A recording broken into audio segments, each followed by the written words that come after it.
Good evening, Owl Nation. Welcome to this edition of FAU Owl Radio on YouTube, live from beautiful Coral Gables, Florida here at Alex Rodriguez Park at Mark Light Field on the campus of the University of Miami, where Florida Atlantic Baseball is back in action tonight as they embark on what will be a 5-game road trip that starts tonight here in Coral Gables, taking on a familiar opponent, an in-state rival even, in the very talented Miami Hurricanes squad. As I said, first game of a 5-game road trip. FAU after this will go on the road for a 3-game series against AAC opponent Rice. After that, they'll come right back down here for a road game against another rival, FIU. But talking about tonight's game, FAU and Miami. Nathan Korst, by the way, joined alongside my partner Wes Moore here on FAU Owl Radio on YouTube. Happy to have you with us here on a Tuesday evening from Coral Gables. Well, for FAU, they're going to be looking to avenge what was a tough series loss this past weekend against a very, very talented UTSA squad. The Owls unfortunately lost that series 2-1, including a bad defeat in Game 3 back up in Boca Raton. The Owls have also lost 4 of their last 6 games, sitting at a 14-10 record. And shifting things over for Miami, they come into this game with an 18-6 record, and they are riding a 4-game winning streak coming off of a series sweep this past weekend here at home against Creighton, as well as a 10-3 win against in-state rival FIU back on March 18th. Wes, what will we be looking for in this game tonight, Owls and Hurricanes? I mean, for the FAU side, the Owls have played the majority of their games at home. They're 13-9 at home on their 14-10 overall record. They're 1-1 on the road. This is their 3rd test on the season for them, and so we don't really know. I mean, we have a very small sample size, so we don't really know what the FAU Owls are going to look like on the road. And I mean, on the Miami side, I mean, they've been so good on this year so far. They're 18-6 in their conference. I mean, they kind of struggled. They dropped some of their last games. Are 2-4 in conference play so far, and I mean, they just need to get back to what they did to start this game. They started out ranked. They ended up beating FAU in late game fashion. I mean, it was a final score of 11-7, but FAU led that game most of the way. So for both sides, this game's going to be a game of electric hitting. We're going to see a lot of runs getting put up on that board, but there's 2 good pitchers as well stepping up to the plate for both sides. I mean, on the FAU side, we got Dalton Robinson. He's a senior pitcher for the FAU Owls, and he doesn't have that much of a sample size. I mean, he hasn't really started at all this season so far. I mean, the longest outing he's had on this year so far has been 2 innings, and that was against Presbyterian. He gave up a hit. So it's all about can he do damage control? And it's the same thing on the other side with Jake Dorn. I mean, he doesn't have a massive sample size either. His longest outing was 3 innings pitched. He struck out 4 in that same outing against Florida International University, the Panthers, FAU's big rival. But for both sides, I mean, Jake Dorn just needs to pitch, do what he does, and Miami will win. And it all comes down to the hitting for FAU to see if they can snatch one from the Hurricanes here on their home field. It really will, and this FAU offense has shown to be electric when it wants to be. We saw it a lot last season as well, definitely in spurts this season. But this Miami Hurricane squad especially, this is a team that can really run up the score. There are so many talented batters on this roster. Miami ranks 2nd in the nation in total runs this season. They're also tied for 11th in home runs. They're 14th in the nation in total hits, and they're 18th nationally in batting average, which is obviously an important stat. Meanwhile, for FAU, they're roughly top 50 in total hits, and they are top 100 in batting average. So these are 2 very good offensive teams. So at least from an offensive side, it's really going to be about who wants it more, I would say. And as you said, obviously 2 talented guys on the mound. Dalton Robinson for FAU tonight, usually a relief guy for FAU, but he's going to get the start tonight in what is, I believe, will be his 6th appearance so far this season. I'll go check that back in a second. That could be wrong, but I believe it's his 6th appearance of the season. And then so the righty, Robinson. And then the left-handed Jake Dorn on the other side for Miami. Let's go over the starting lineups for both teams tonight as we've have them available to us. We had them available pretty early. Starting things off for the visiting Florida Atlantic Owls, in the leadoff spot for the Owls once again will be the right fielder, number 4, the multi-sport athlete as well, Kyle Boylston in the leadoff spot. He got moved to the leadoff spot, I want to say about 2, maybe even 3 weeks ago, in place of Marshall Lipsy, who was slid down all the way to the 9-hole spot, but tonight he's actually in the 8-hole spot. But Boylston getting the leadoff spot. He has been very, very solid this season. He has the 3rd highest batting average, at least in this lineup, at 340 for FAU.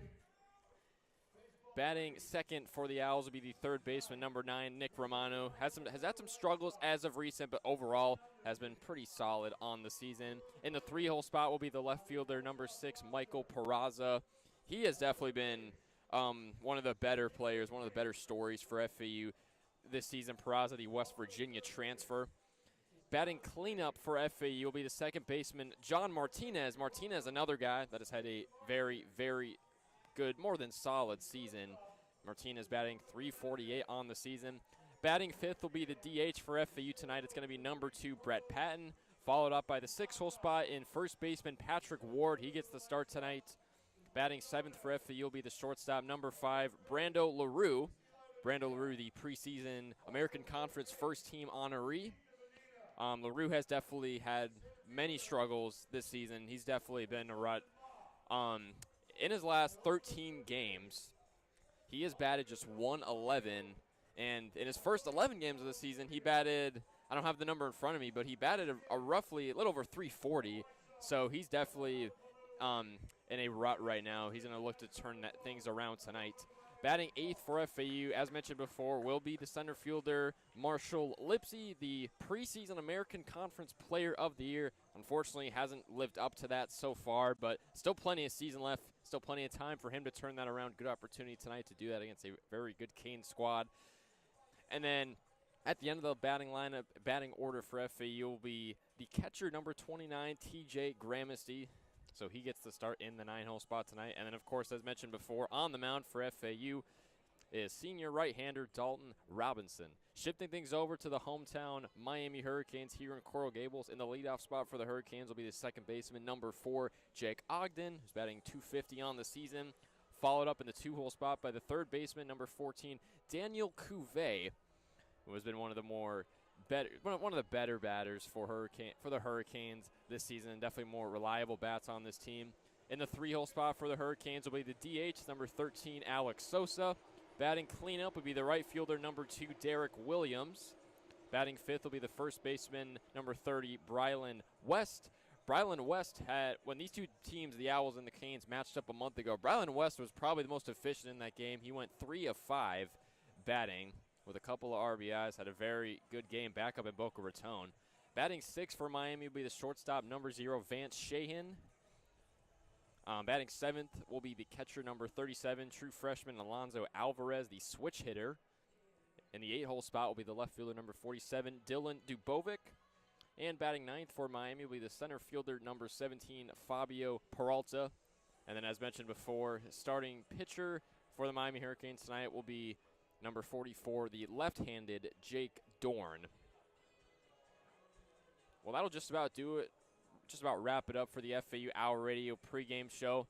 First pitch for Florida Atlantic versus Miami, about 6 o'clock p.m. Eastern Standard Time. It's about 5:50 p.m. Eastern Time right now, so we'll step away for a few minutes at least. But when we return, we will have the first pitch for you. Florida Atlantic on the road, ready to begin a 5-game road trip in big fashion against a very, very good Miami Hurricane squad. Owls looking for some revenge tonight after a tough 11-7 loss to the Canes back up in Boca.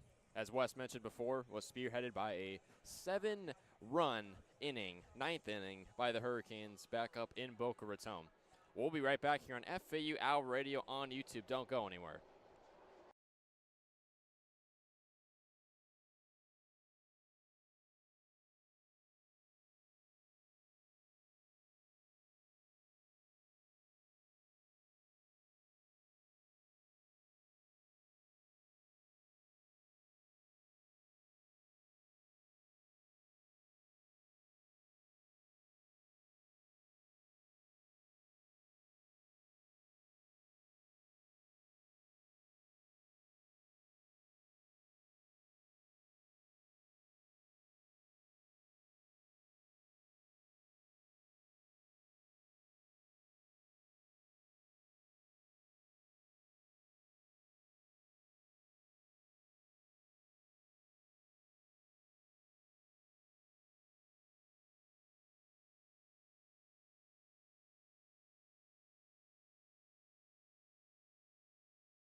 And welcome back to FAU Owl Radio on YouTube. Nathan Korst, joined alongside my partner Wes Moore, live from Alex Rodriguez Park at Mark Light Field here in Coral Gables, Florida, on a beautiful Tuesday evening.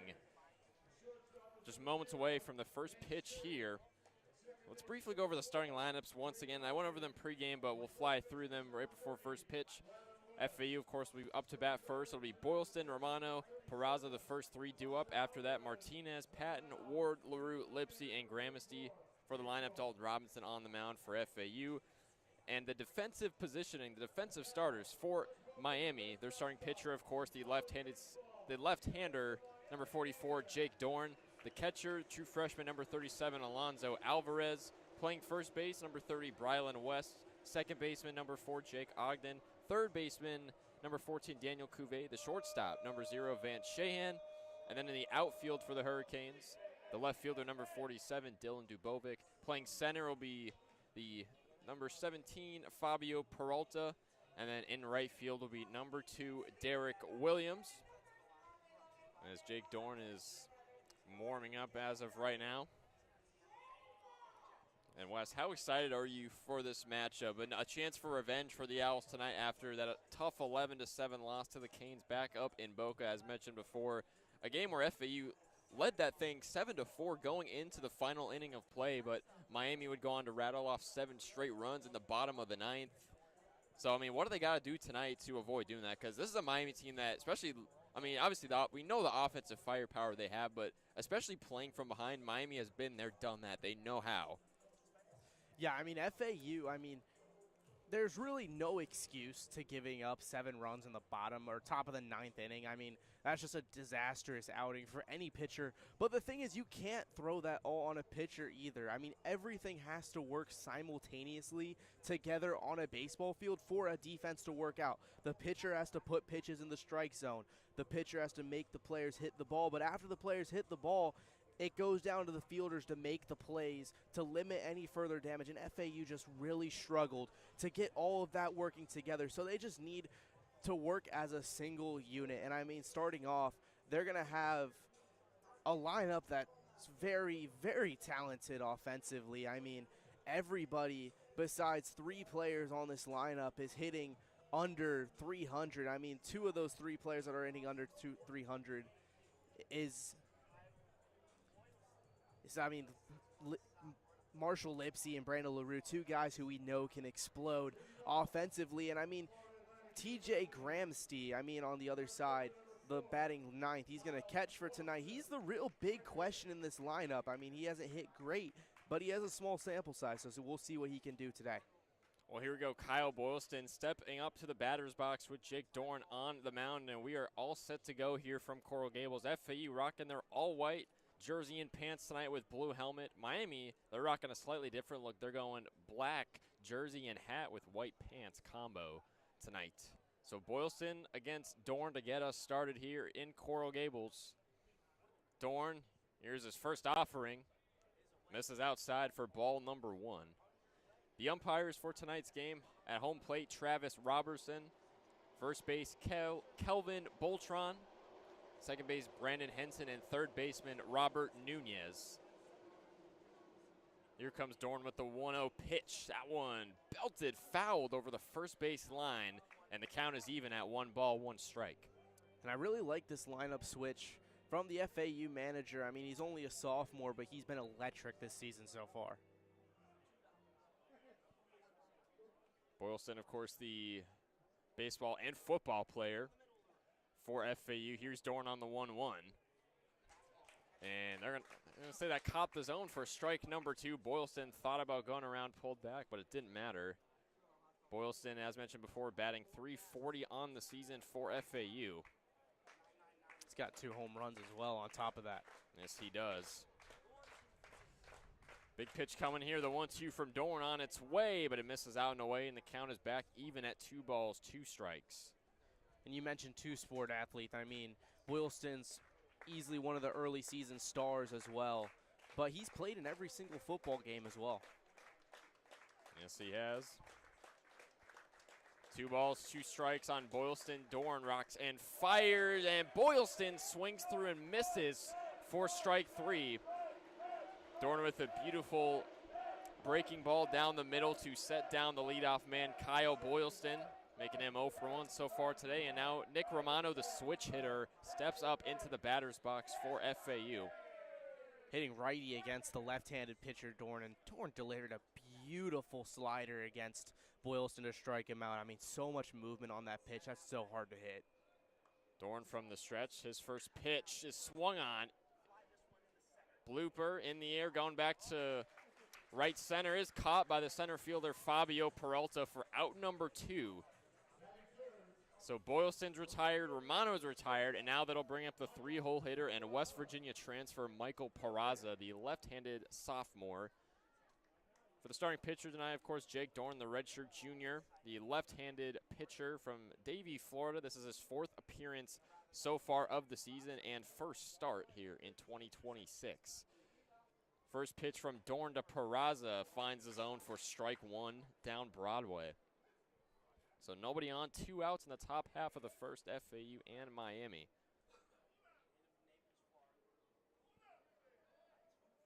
Peraza back in, Dorn wheels and deals. That one swung on in the air, fouled off over the left side and of the stadium.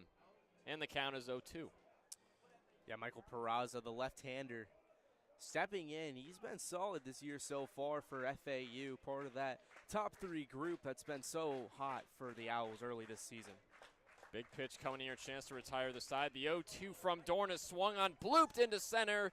It drops into the gap and gets through for a base hit, a 2-out single for Michael Peraza to keep this inning alive for FAU. So it's Peraza at first base, and that'll bring up John Martinez, who has been very impressive for FAU so far this season.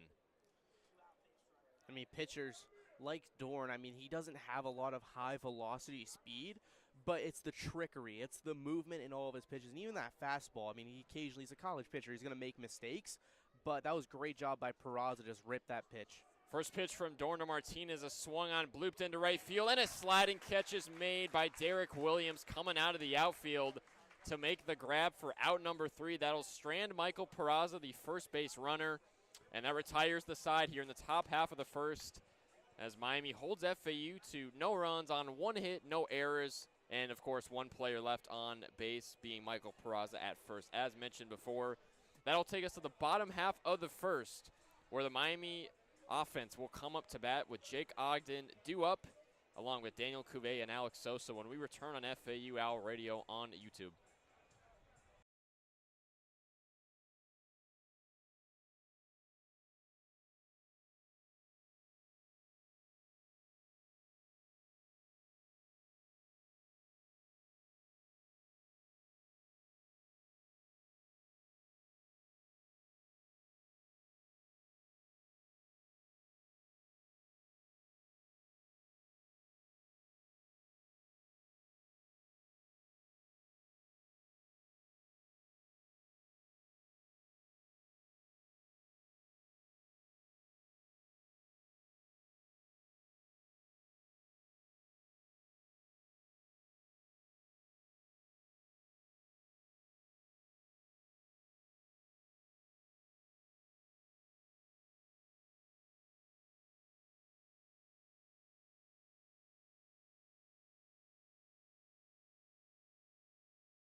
And we're back on FAU Owl Radio on YouTube. Nathan Korst joined alongside Wes Moore. We head to the bottom of the first here from Coral Gables. FAU held scoreless in the top half of the inning.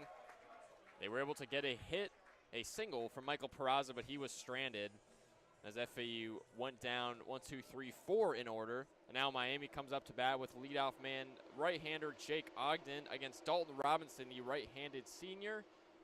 Robinson, the senior left-hander from Castleberry, Florida. He transferred in from Weber International, an NAIA program. For Robinson, this will be his 5th appearance on the mound this season.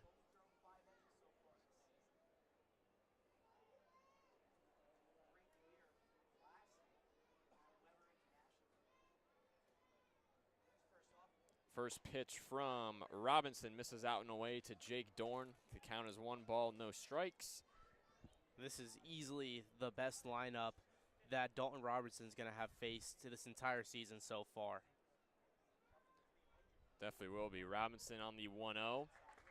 Misses the zone downstairs for ball number 2. Jake Ogden at bat for Miami, batting .250 on the season. And almost 100 at-bats, 24 hits, 23 runs, 18 ribbies. 3 home runs on the season as well. Here comes the 2-0 pitch.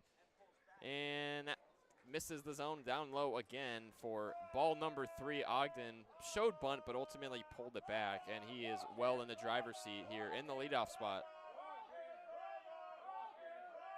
The 3-0 pitch on the way, misses out and away, and that's ball number 4. A 4-pitch walk from Dalton Robinson to Jake Ogden, and it's a runner on first for Miami to open up the bottom of the first.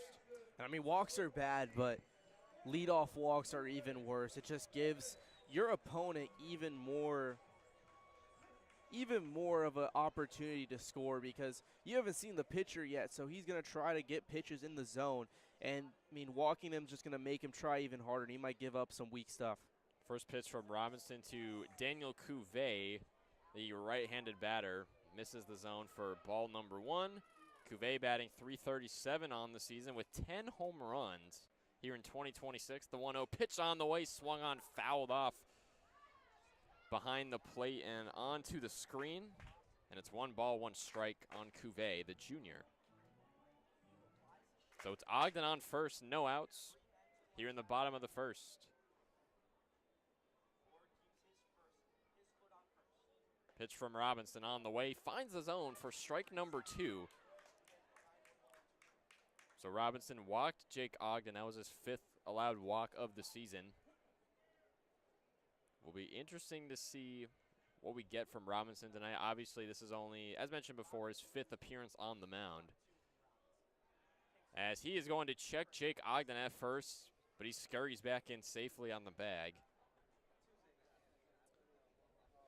Daniel Cuvée, I mean, this lineup from Miami is just so experienced, but Cuvée as well also. He's kind of a hometown kid as well from Fort Lauderdale, Florida, the junior. So a lot of people know what they're getting out of Cuvée. 1-2 pitch on the way, misses upstairs for ball 2, so the count is even at 2 balls, 2 strikes. Against Daniel Cuvée, Jake Ogden at first. Trying to get a lead off the bag. Here comes the pitch from Robinson. Ogden takes off. This one is grounded to third. Relay throw to first in time for out number 1. Jake Ogden will advance to second, but that'll set down Daniel Cuvée on the ground out. And it's 1 gone here in the bottom of the first. Ogden on second. Alex Sosa, the left-hander, now coming up to bat for Miami in the 3-hole spot. Sosa batting .333 here in 2026. And that was really great base running by Jake Ogden. I mean, he knew he was going to run. I mean, Robinson tried to check him, but he's got 6 stolen bases on the year. He's only been caught stealing once, and that's all you really need. Sacrifice yourself to advance Jake Ogden and make sure he doesn't get gunned down. It was great work. First pitch from Robinson to Sosa, misses for ball number 1. 66 miles per hour from that curveball from Robinson. I mean, velocity is not up there. Robinson on the 1-0 pitch, finds the zone that time for strike number 1, so the count is 1-1.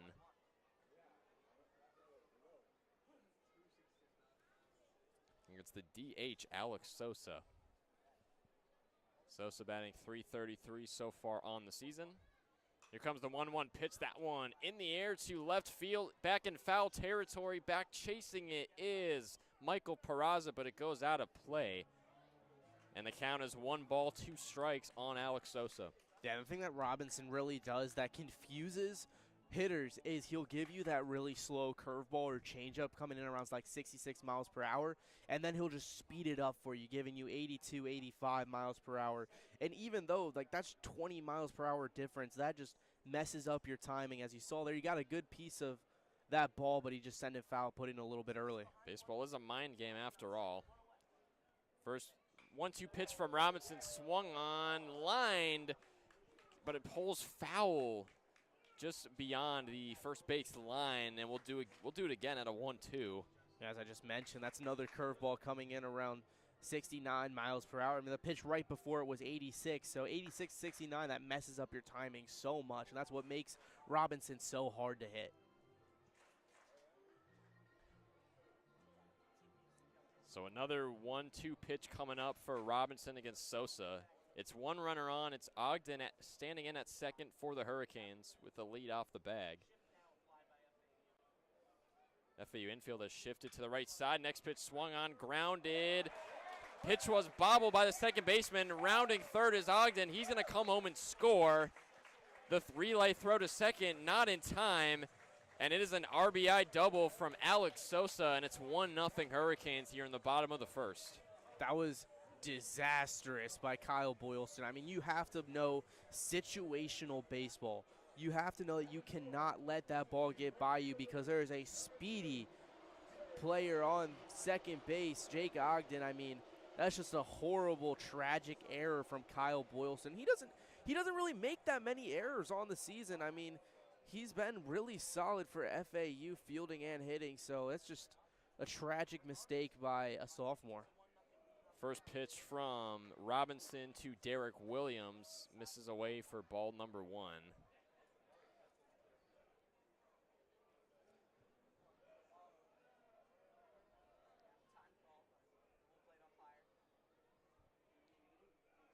It's the first error on the season for Kyle Boylston.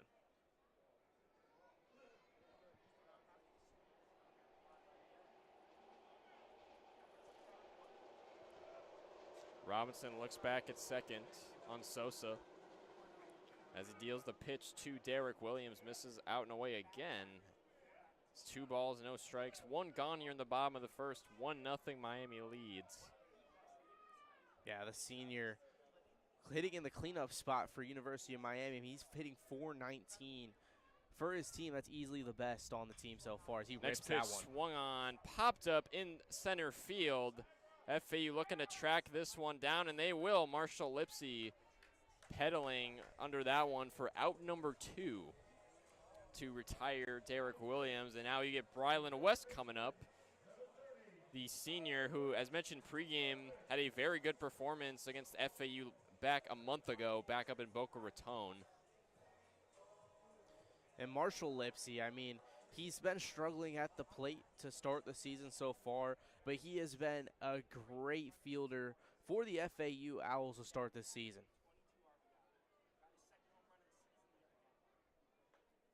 First pitch to Brylan West finds the zone for strike number 1. West was 3 of 5, had a run and 3 RBIs against the Owls in Boca back on February 25th.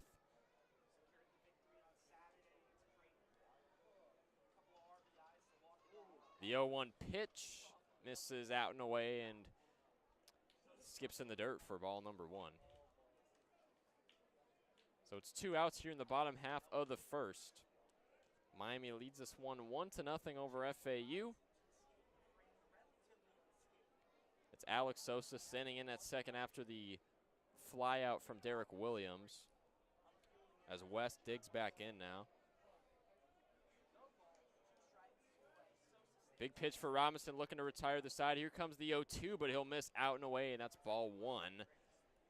As Sosa was ready to take off running for third, but he'll retreat back to the base. Yeah, that was a great snag by the catcher today, TJ Gramsty. Hasn't seen that much playing time for FAU, but that's a great catch that gets you real settled in quick. Robinson looks back at second, deals on the 1-2. Misses the zone again, and the count is now even at 2 balls, 2 strikes. Yeah, Brylan West, he's a graduate student from Tampa, Florida. He transferred in here from FIU, so he's definitely seen his fair share of baseball. Next pitch is swung on, grounded to short. Throw over to first in time.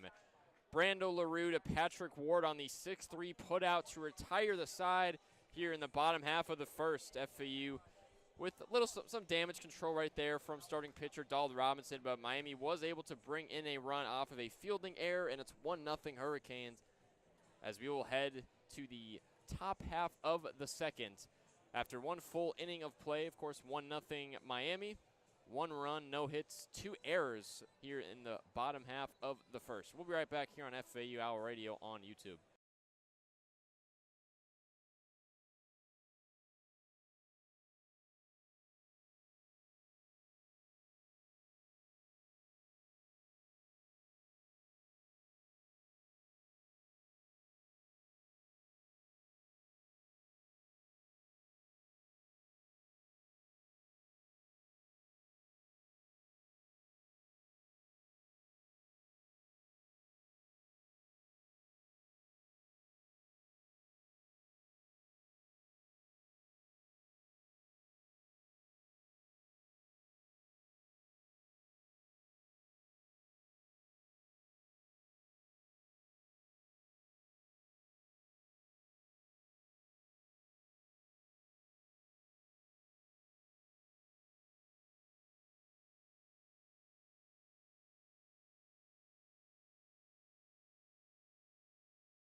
Welcome back to FAU Owl Radio on YouTube. Nathan Korst and Wes Moore. Top of the second now between FAU and Miami here from Coral Gables. It's a 1-0 Hurricanes lead after the Canes drew a walk and then were able to bring in a run off of an infield error from FAU.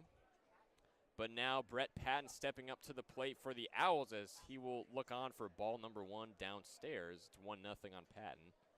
Patton coming into this game, the junior left-hander, batting about .317 coming into this contest.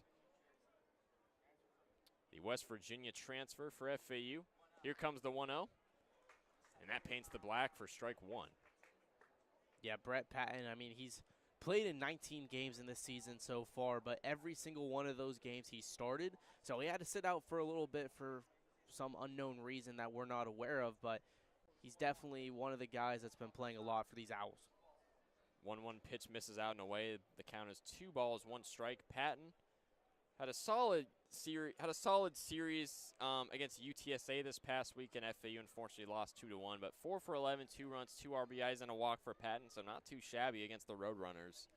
Here comes the 2-1 delivery, and that's going to miss. Leave downstairs for ball number 3. So Patton in the driver's seat here to open things up in the top of the second. No runners on, no outs. 1-0 Miami leads. Brett Patton, the DH. The 3-1 pitch on the way, swung on. Blooper into center field. Will it drop in? No, it will not. Fabio Peralta came all the way from center and made a beautiful catch on the web gem, and that's out number 1 to retire Brett Patton. You just said it, web gem. That was a spectacular catch from Fabio Peralta. I mean, Brett Patton just got a little bit under that pitch, put a little bit too much air on that ball as he put it into center field, and Peralta had all the time in the world to make that spectacular catch. Patrick Ward steps in for FAU now, the right-handed senior. He definitely had a good couple of games against UTSA as the first pitch misses out and away for ball number 1 from Jake Dorn. Ward went 4 of 7, had 3 runs, 4 RBIs in games 2 and 3 that he played against the Roadrunners. Ward, this is his 21st appearance and 19th start of the season. Here comes the 1-0 from Dorn. That gets away for ball number 2. So Jake Dorn struggling to find the zone a little bit here in the top of the second.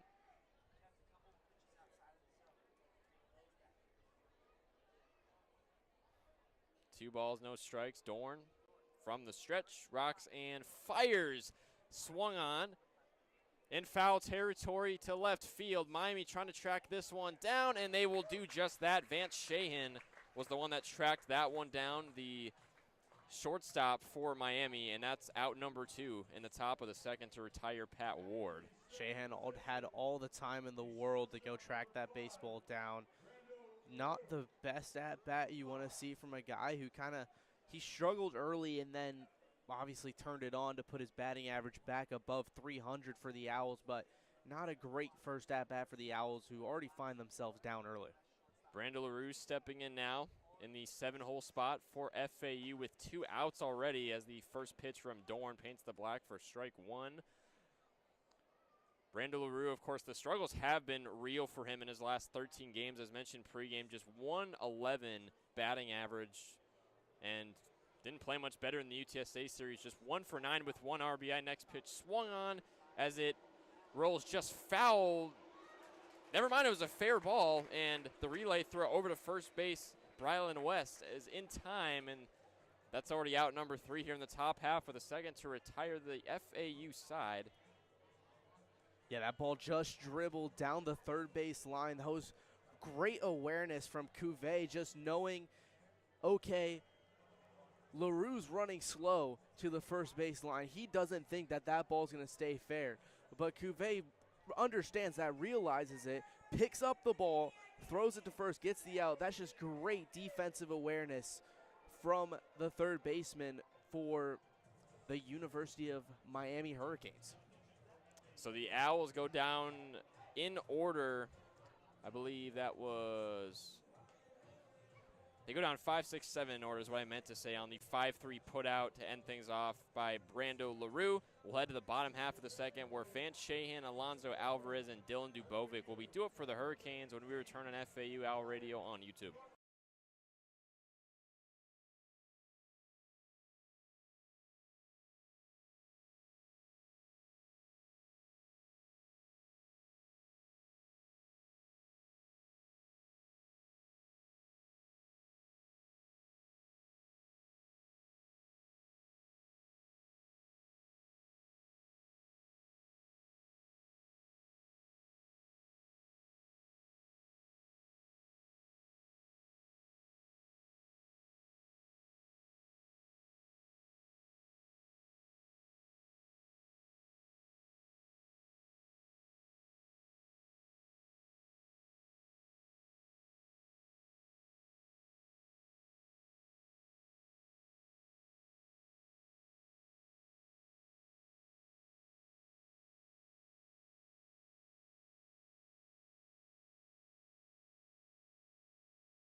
And welcome back to FAU Owl Radio on YouTube. Nathan Korst and Wes Moore. We go to the bottom half of the second where it's a 1-0 Miami lead, and FAU already has made a pitching change. Donald Robinson's night is over in 1 full inning of work.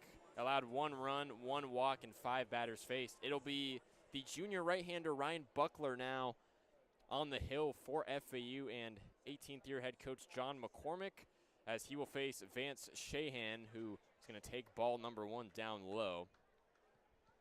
I think Buckler's a really interesting choice for the FAU Owls here. I mean, when he's good, he's great and he works short innings. When he's not pitching as well, he gets hit very hard and he has long outings. The 1-0 from Buckler misses out and away in the zone on the breaking ball. So it's 2 balls, no strikes on Vance Shahan. Shahan batting .281 on the season for the Hurricanes. The 2-0 offering on the way. That's going to miss again. That's ball 3 already. I think the Owls' game plan is, I mean, they want to rest some of their big-time starters. So they're kind of doing what the Dodgers did last year when they didn't have Shohei Ohtani. They're just working their relief pitchers short, quick innings to get short, quick outs. And the 3-0 pitch on the way, misses downstairs, and that's 4 pitches for a walk for Van Shahan to get himself on first. You heard it here, a 4-pitch walkout from Ryan Buckler, so not a great start for the relief man, as he'll now go up against the true freshman catcher, Alonzo Alvarez. Alvarez, the switch hitter, batting .328 for Miami this season, as it looks like he will bat left, at least for this one. Against the right-handed Buckler, first pitch on the way, finds his own for strike number 1 against Alvarez. And for Alonzo Alvarez, the true freshman from Brentwood, California, this is his 21st appearance, 17th start of the season, coming off of a rough series against Creighton. As the 0-1 pitch misses out and away for ball 1.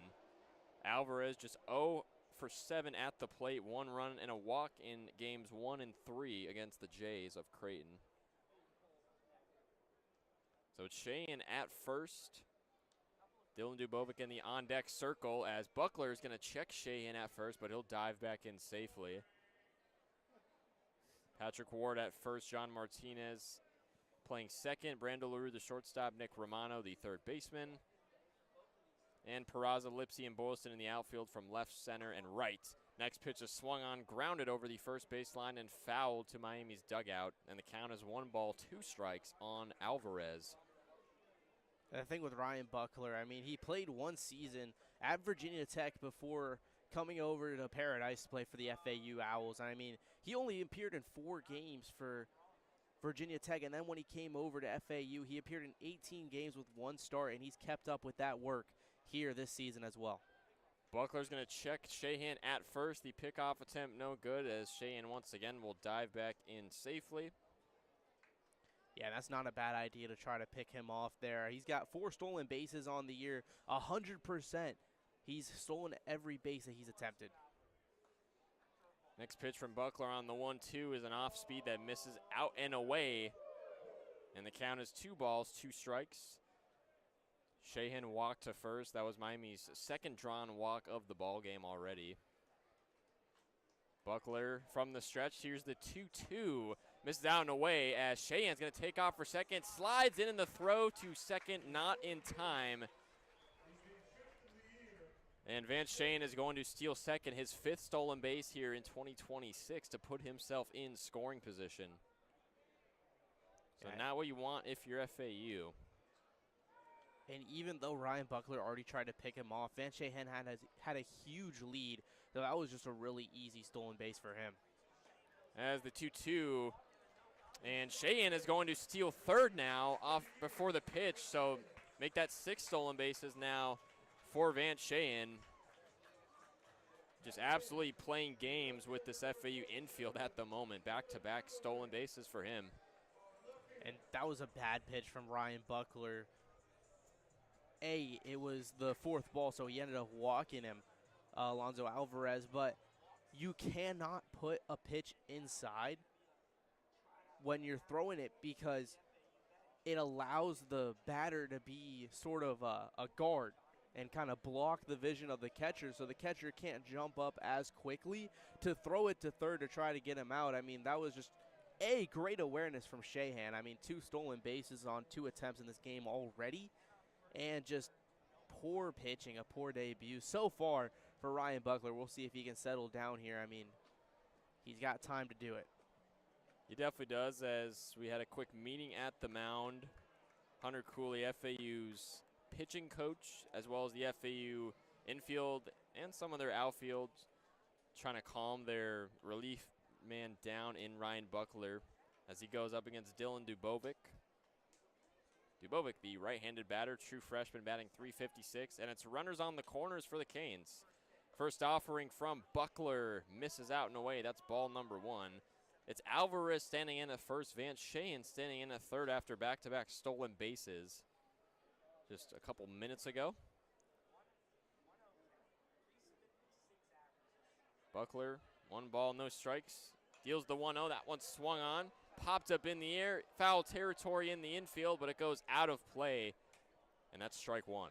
And I think it's very interesting that Ryan Buckler's kind of struggling right now. I mean, he's only got, prior to this game, he's thrown 7 strikeouts and 2 walks in the 8 innings that he's pitched this season so far. So not a great start on a guy that usually has command over his pitches.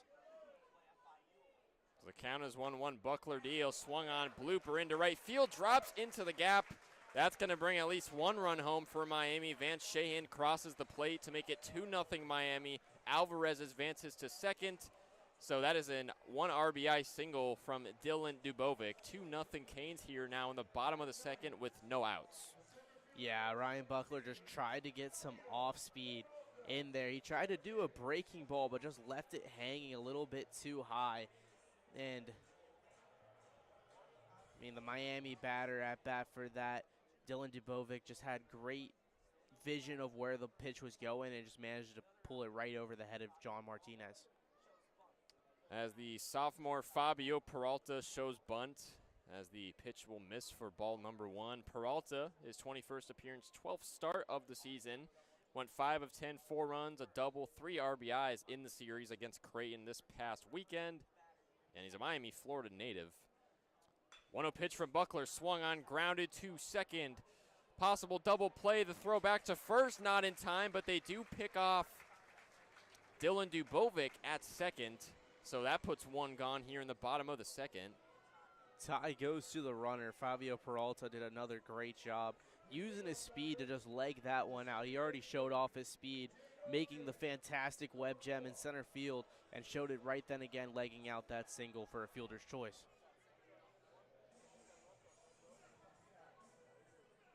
Fielder's choice indeed, as Miami now flips to the top, back to the top of their batting order with second baseman Jake Ogden. As the first pitch from Buckler to Ogden misses out and away, ball number 1. So it's runners at the corners again for Miami. Peralta at first, and it's Alvarez at third. Buckler rocks and fires the 1-0. Paints the black for strike number 1 on the fastball down Broadway.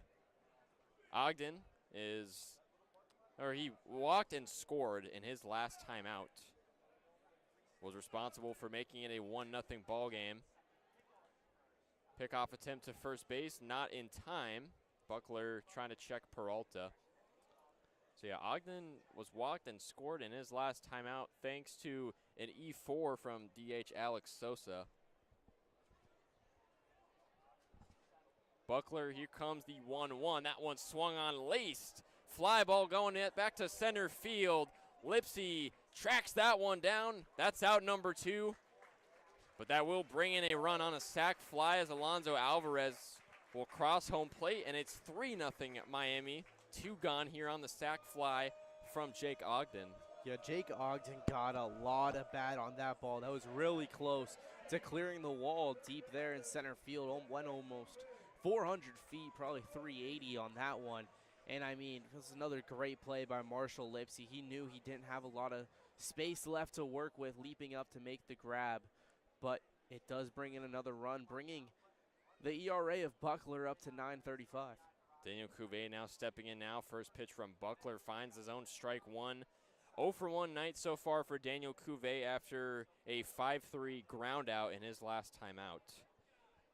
And so far, all 3 of Miami's walks this game have all led to runs as well, with Ogden, Shahan, and Alvarez as the next pitch is swung on as it drops into the gap in right field going back.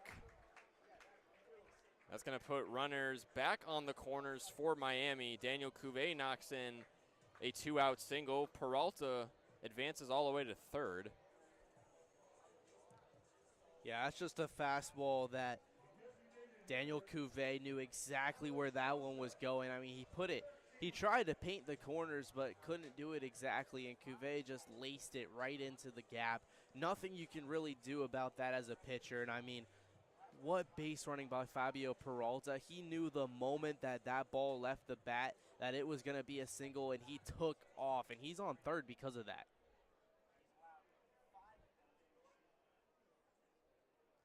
So it's Alex Sosa now up to the dish against the righty Buckler. As his first pitch to Sosa misses out and away, ball number 1.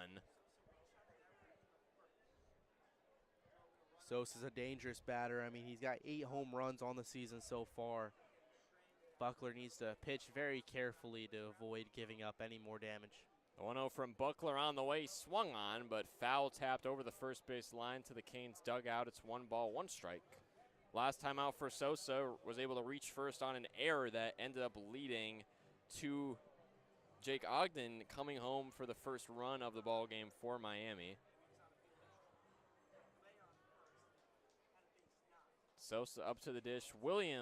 Derek Williams, waiting in the on-deck circle. If he gets the chance, the 1-1 fouled off to the same spot over the first base line into Miami's dugout, and now it's 1 ball, 2 strikes, so a chance for Buckler to get out of the bases, or runners on the corners hole, I should say, with 2 gone.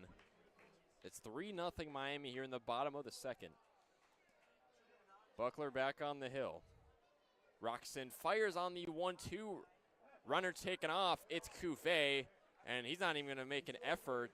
TJ Gramercy, the catcher, to try and pick him off at second, and now Miami's got 2 runners in scoring position. Cuvée at second, Peralta still standing in at third. See, I actually learned this from softball. One of the SIDs was explaining to me kind of the play that you do there. I mean, next pitch swung on, absolutely laced down the first base line. That drops in for a base hit. Fabio Peralta's going to come home, and so will Daniel Cuvée. And Sosa's going to get all the way to second, so that is a 2 RBI double from Alex Sosa. And this Miami offense is really showing the firepower they have tonight, not letting their foot off the gas. It's 5-0 Hurricanes now here with 2 gone in the bottom of the second. Yeah, FAU's in for a long night, and as I was saying earlier, Gramercy has an option. He knows that Sosa's going in, not Sosa, he knows that Cuvé's going in and can steal second, right? But you have a player on third. That gives you enough time to run home if you want to and have an easy chance, so he just chose to hold the ball wisely. Buckler first pitch to Williams, grounded to short. LaRue relay throw over to first. Patrick Ward in time to finally retire the side for out number 3, but 5 runs, 3 hits, only 1 left on for Miami here in the bottom half of the second with 4 runs. It's 5 runs so far in the game is what I meant, but 4 runs here in the bottom of the second, 5-0 Hurricanes.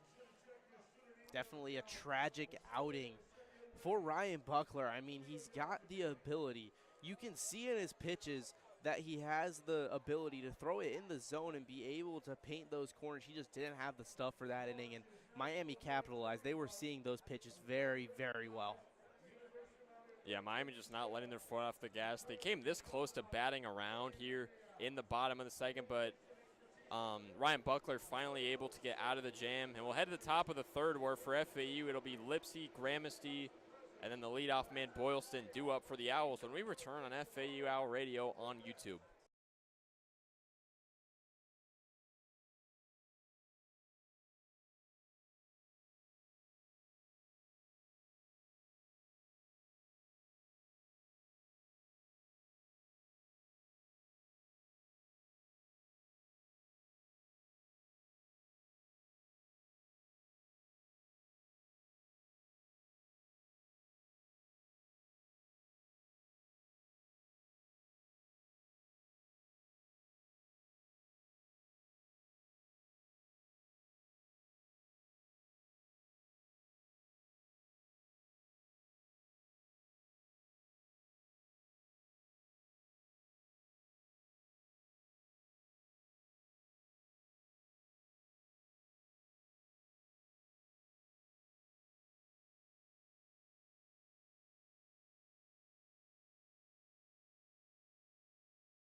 Welcome back to Miami. Westmore alongside Nathan Korst. FAU finds themselves down early in a 5-0 hole as Miami's going to bring in their second pitcher of the day, Tate Darius, as he's going to put that first pitch in for a ball.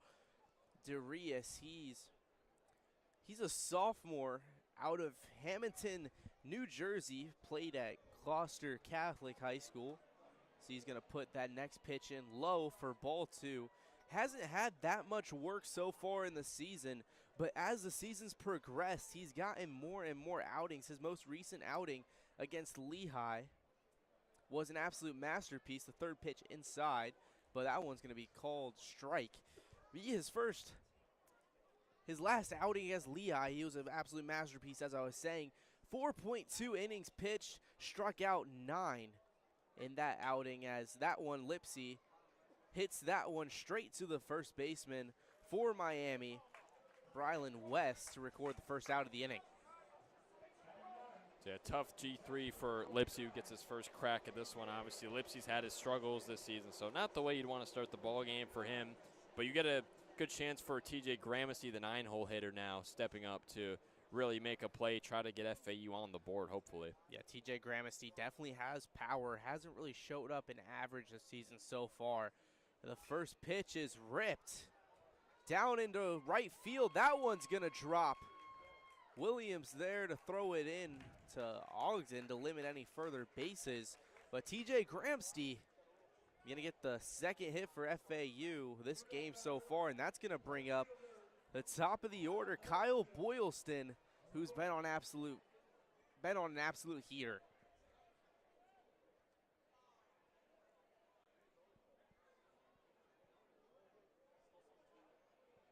Yeah, for sure. And Boylston had a really good game against Miami back in Boca last month. 3 for 4, a run and a walk against the Canes back on February 25th. So he's looking to do the same tonight. Darius stretches and puts that one. Great framing from Alvarez. I mean, he's making those corners look real wide early in the game.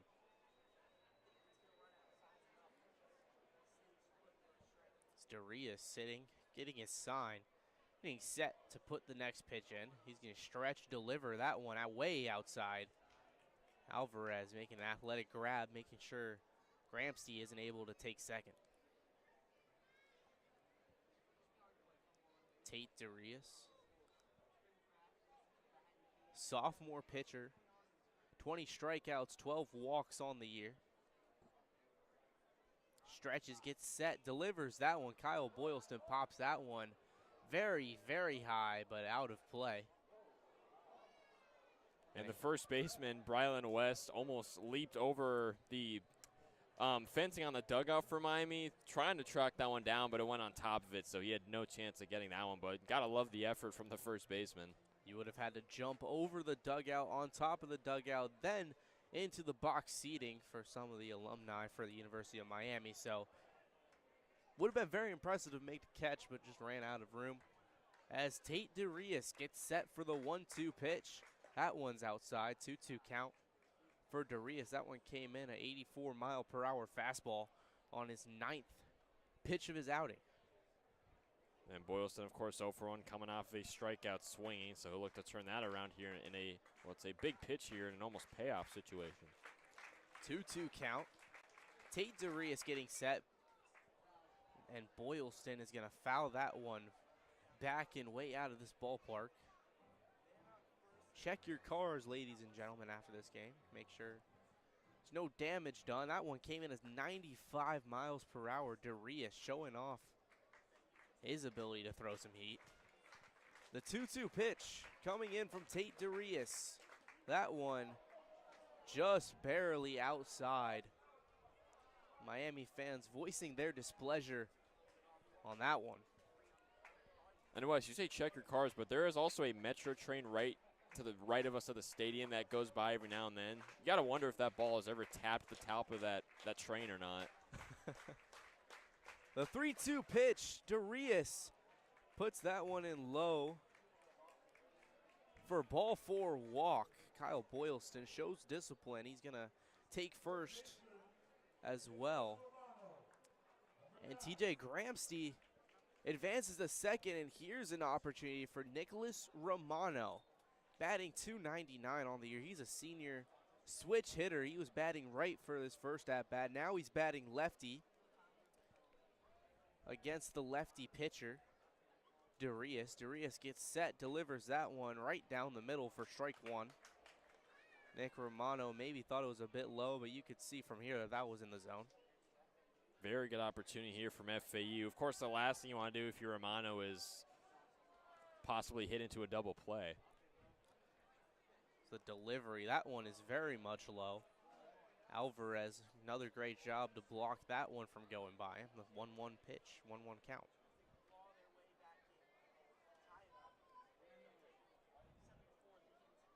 Tate Darius gets set. One's across the board. 1 ball, 1 strike, 1 out. It's the pitch. That one's ripped down the left field line. It's just going to fall foul. 1-2 count for Nick Romano, the senior. It's kind of a tough vantage point for me in certain ways, like with that foul ball on that last pitch. Almost seemed like it was going to pull fair, but obviously it pulled way foul looking back at it. Romano, the hot hitter, he's got 2 home runs, 10 RBIs on the year, trying to add to that total. 1 ball, 2 strikes, 1 out. Darius pitches that one and almost hits Romano for a 2-2 count. All of Darius's pitches coming in about 95 to 85 mile per hour difference. Darius gets set, throws that one, and Romano lifts that one into shallow center. It's going to drop, and that's going to load the bases up for the FAU Owls and Michael Peraza. Michael Peraza, he's 1-1 on the day, has a very high batting average. This is exactly the guy that you want up if you're an FAU Owl fan. For sure, the West Virginia transfer has been very solid for FAU. Leads the team with 19 runs, 3 triples. He's also tied for first with 3 homers on the year. So definitely a go-to guy this season.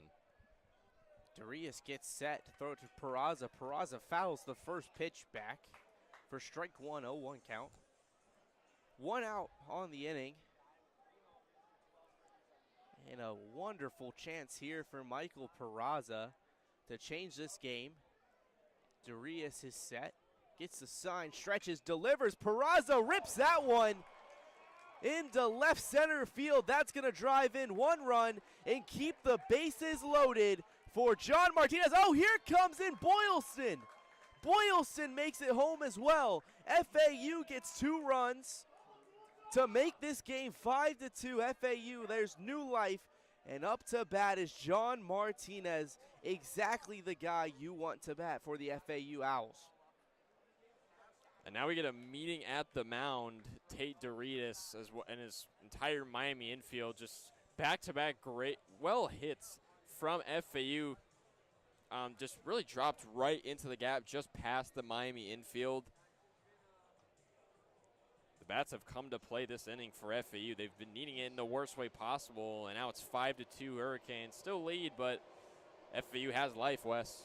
I thought Shahan was going to make that play. I mean, he was in the perfect position to be able to stop that one from going into the field, but I mean, he wasn't able to track the ball down. It came off too hot off the bat of Michael Peraza, and the sophomore John Martinez is up to bat. This is the guy that you want batting if you are an FAU Owl fan watching our broadcast.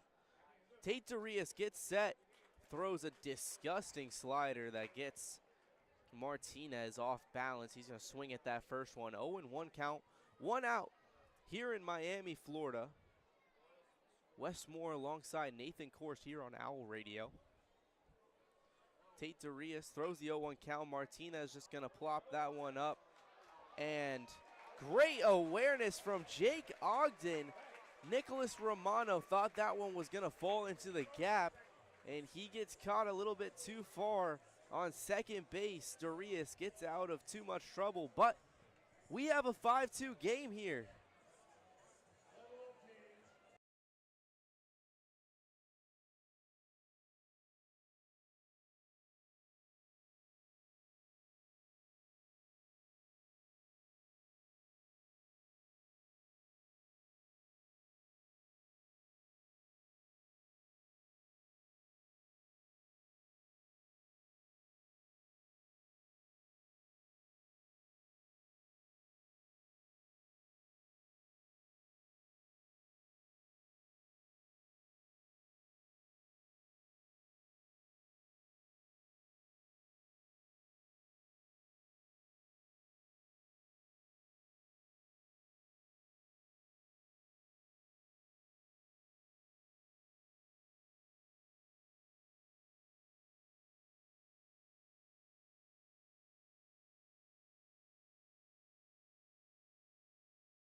Welcome back to Coral Gables, Florida.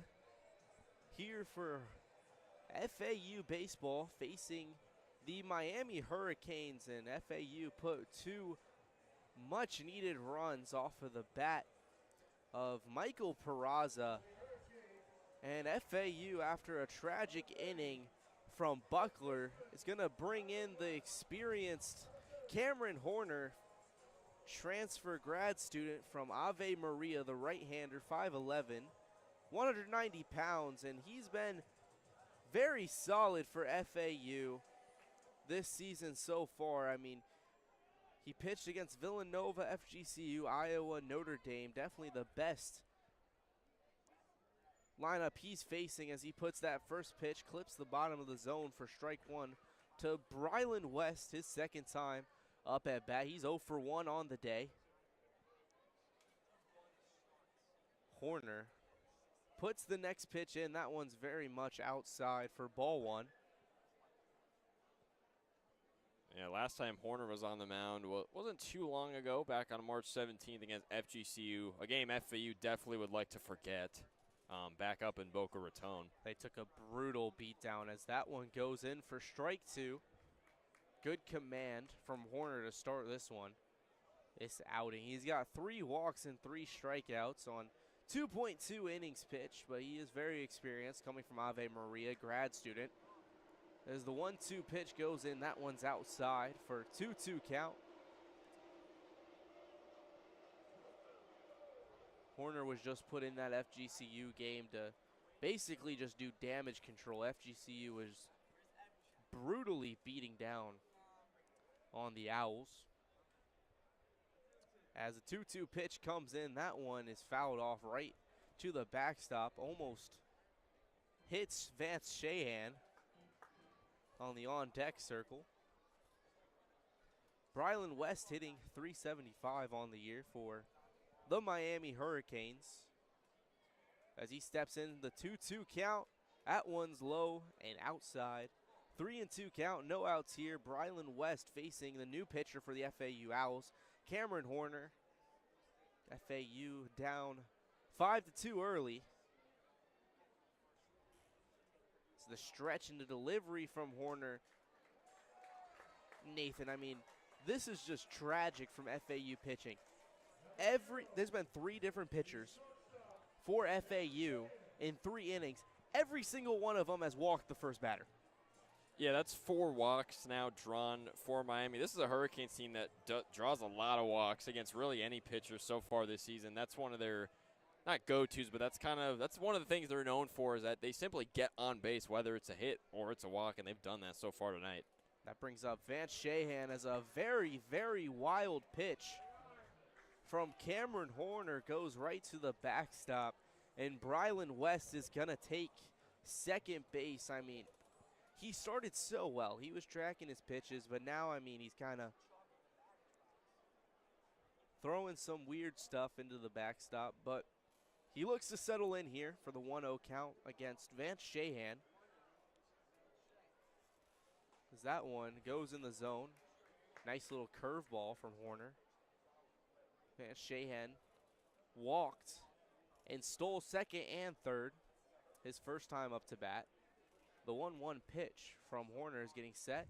He delivers that one low. An athletic play by Gramsty to be able to stop that one from going to the backstop as well. Yeah, I'll be interested to see how John McCormick, how deep he goes in his bullpen tonight. Obviously just trying to find some good consistency. Cameron Horner gets set. He delivers that one also outside. 3-1 count, hitters count early. Walked Brylan West to lead it off, and Vance Shahan looking for his second walk of the day. Miami fans chanting to walk Shahan, and that one's low.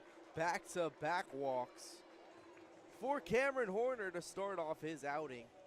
5th walk of the game now from Miami.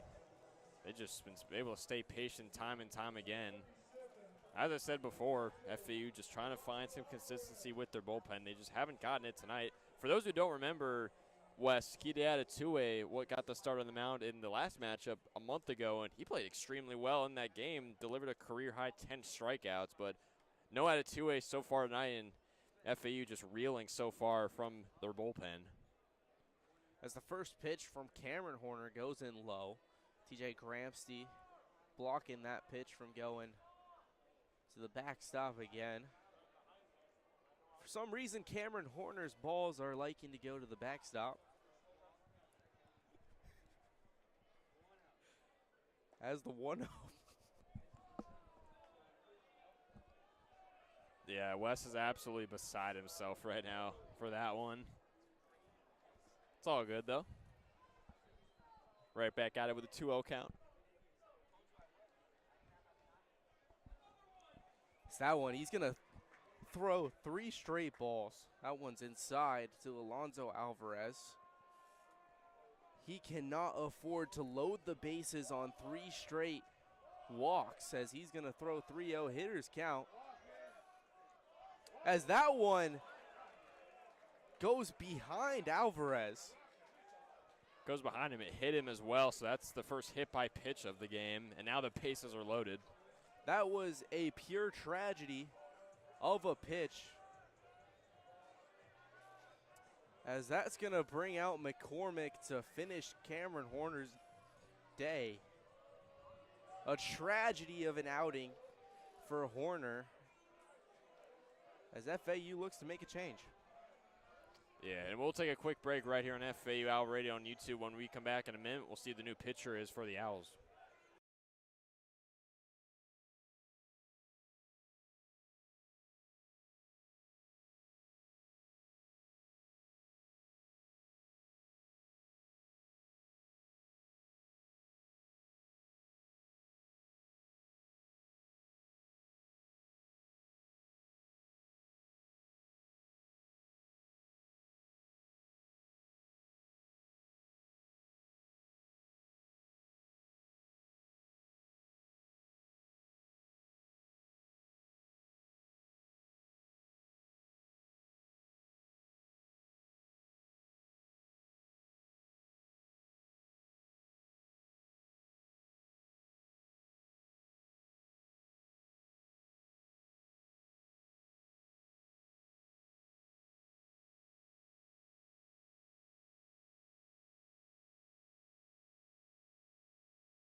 And we're back on FAU Owl Radio.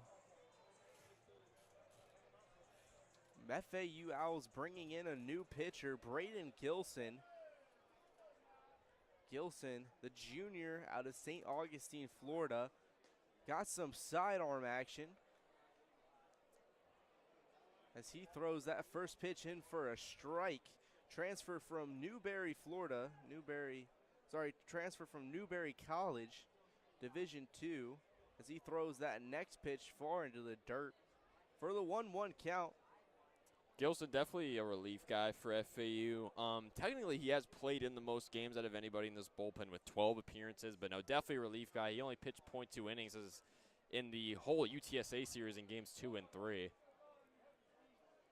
As that next pitch, a little bit outside, a ball 2-1 count.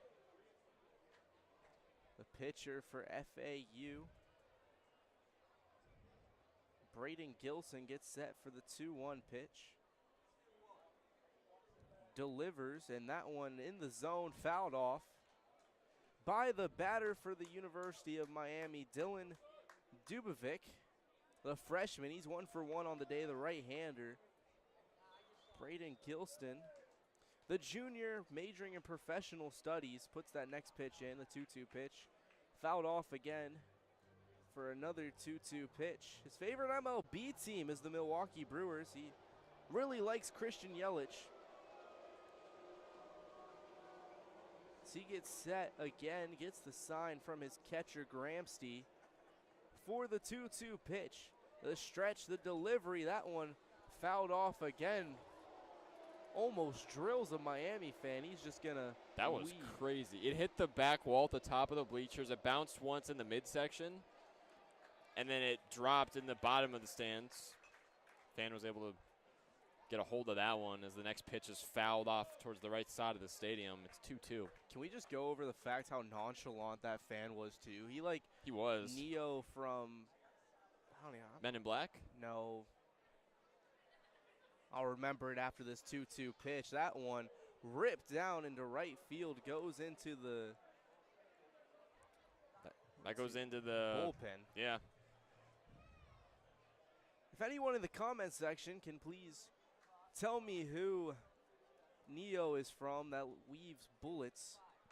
I'm really struggling right now as that ball's hit right to Martinez. Martinez gonna get the easy out at first, but that allows Brylan West to run in and score. So yeah, nice sack hit there. Sacrifice hit from Dylan Dubovic, and it's 6-2 Canes now. And that brings up Fabio Peralta, the speedy player for the Miami Hurricanes. He's a sophomore, 0 for 1 on the day, as he almost gets hit by that first pitch.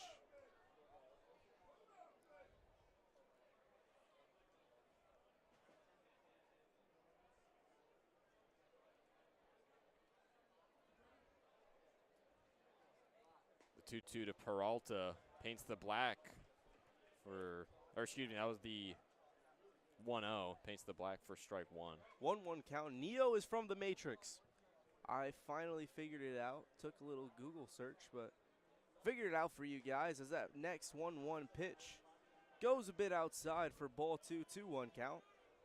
Braden Gilston trying to get out of this jam. It's not his fault that the first run came in, but that pitch is ripped. Foul down the left field side. The kids all running up to go get that ball. From the left fielder for FAU, Michael Peraza, he is not going to give the ball to the kids. He's just going to throw that one to his own dugout. Bunch of sad kids over there on the left field side. The 2-2 pitch goes in, and that one's fouled off the backstop. Good battle brewing here between Gilson and Peralta right now. It's a great battle. 84 miles per hour on that last pitch as Gilson gets set to throw the 2-2 pitch. That one fouled off into the backstop. As Peralta lives to fight another day. Gilson, 10 strikeouts, 3 walks on the year. His 5.06 ERA isn't a real representation of how he's been pitching. As Fabio Peralta is set, so is Gilson. Gilson throws that one high. Full count for Gilson. His third batter of the inning. Miami leading the game 6-2 here in the bottom of the third inning. Gilson gets set, delivers. That one's ripped right to John Martinez. He's going to easily snag that one and try to get it to Brando LaRue. LaRue couldn't get there in time as Alvarez dives in safe in second again. Well, it's 2 gone now for FAU, so just one more to try to retire the side with Jake Ogden, the leadoff man, coming up. Ogden 0 for 1 on the day. Of course, walked and scored back in the first inning. And then the last time out, had a sacrifice fly that brought a run in. That first pitch from Gilson goes in for strike one, 0-1 count, 2 outs. Here in Coral Gables, Florida. Alex Rodriguez Stadium. That pitch fouled very deep and outside on the right field side. 0-2 count early. Here to Jake Ogden. He's walked twice. 0-0 on the day, 250 on the year, the right-handed senior, as he watches the 0-2 count go in for strike three. Ogden is not happy about that one, asking the umpire what he saw. Doesn't matter. Gilson's able to get out of the inning with only one run, pure miracle. And we're headed to the top of the fourth inning. Stay with us, Westmore, Nathan Korst on Owl Radio.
Welcome back to Coral Gables, Florida. FAU trailing 6-2 now against the Miami Hurricanes. Tate Darius getting set for his second inning of work here, facing the designated hitter for FAU, Brett Patton. He's 0 for 1 on the day. Left-hander. Sees the first pitch outside, 1-0 count from Tate Darius. Brett Patton flew out to center field his first time up. Darius settles in, and that one's ripped down the gap into left field. And Brett Patton starts things off for the FAU Owls with the single. Looking to build that same momentum FAU did in the last inning, where they hit back-to-back singles. One of them that ended up bringing not one but two runs home. Of course, the second run was off of an E7, but I mean, FAU's starting to find the bat power a little bit. Tate Darius gets set to throw the 0-0 pitch. The first pitch to Ward. Ward, that one's in. Patton safe in second. He's got a stolen base. That is his 10th stolen base on the year. He's 90%. As FAU has a runner in scoring position early. And as I was going to say, I mean, Tate Darius, he's got high velocity. But as a high-velocity pitcher, you depend on spin rate and trickery as he throws the 1-0 pitch. That one's lifted deep into center field. Is it going? Is it going? It's gone! Patrick Ward, the two-run shot for the FAU Owls to put them within two here in Coral Gables, Florida. And I was just sitting here talking about momentum, West, and FAU gets just that in the best way possible. Beautiful fly ball from Pat Ward that just gets just out of the stadium in left center. Brings two runs home, as you said, and we got a two-run ball game here in the top of the fourth.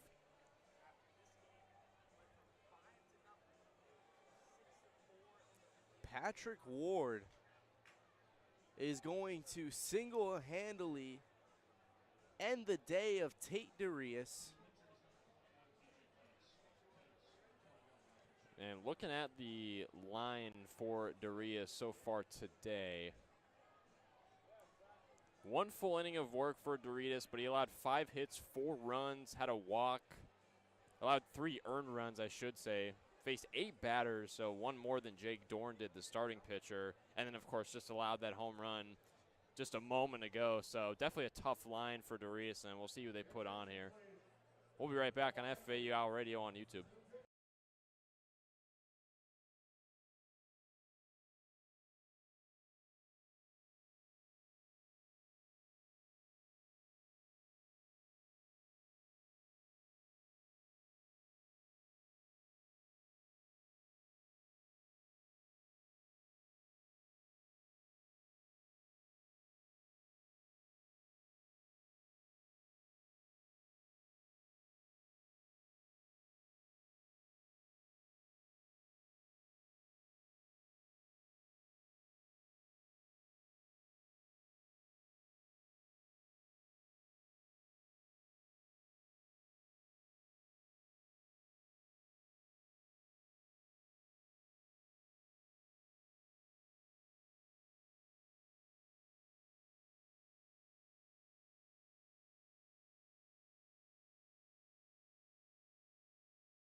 We're back here in Coral Gables, Florida. The FAU Owls now within 2 to the Miami Hurricanes.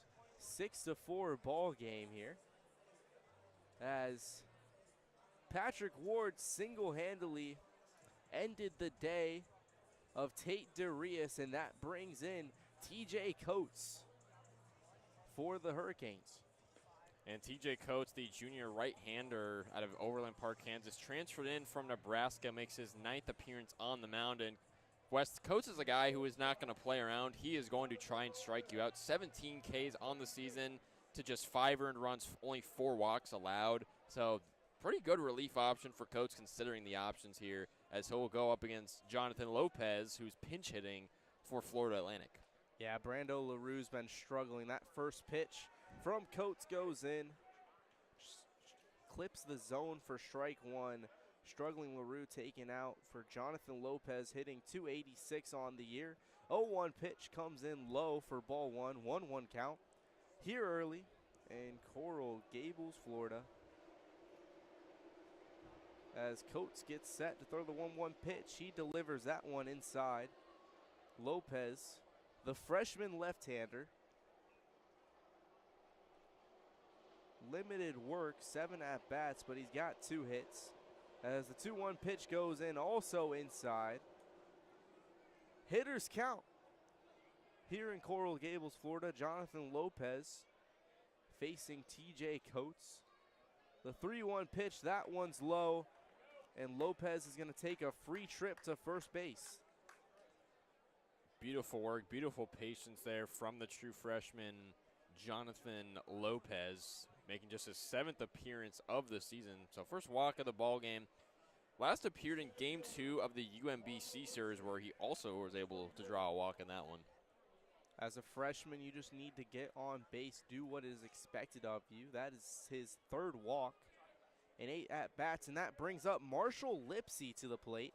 First pitch clips the inside zone for strike 1, 0-1 count to Lipsy. Lipsy has a chance to get his season back on track here against TJ Coates, and what a time it would be. FAU down 2. As Coates tries to pick off the runner, Lopez at first. He hasn't tried to steal a base yet, but he had a pretty big lead. Coates ready to throw the 0-1 pitch. Delivers, and that one's fouled off down the right field line. No outs yet here in Coral Gables. Marshall Lipsy, 0-2 count against him, but a chance as he represents the tying run in this game.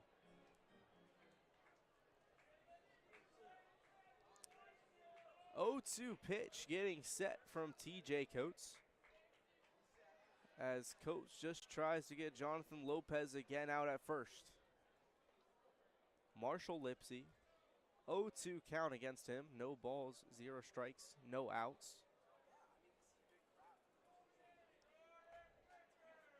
As Coach stretches, delivers, and that one gets Lipsy swinging for his first K of the day. And that brings up TJ Gramsci. He's 1 for 1 on the day. Yeah, tough swing and miss for Lipsy there, much like LaRue. Lipsy also struggling this game. Lipsy now 0 for 2. Bringing up Gramsci, as you said, who singled and scored his last time up. And we've got a great crowd here in Coral Gables, Florida. Really almost filled this stadium up for a Tuesday night game as Coates delivers that first pitch high to TJ Gramsci. Gramsci singled into right field for his first time up to bat. As Coates sets, delivers, and blows that one. High heat, 91 miles per hour out of the hand of Coates. Gramsci swung right through that one. And Wes, you talk about the atmosphere and the crowd here. Obviously, beautiful ballpark here.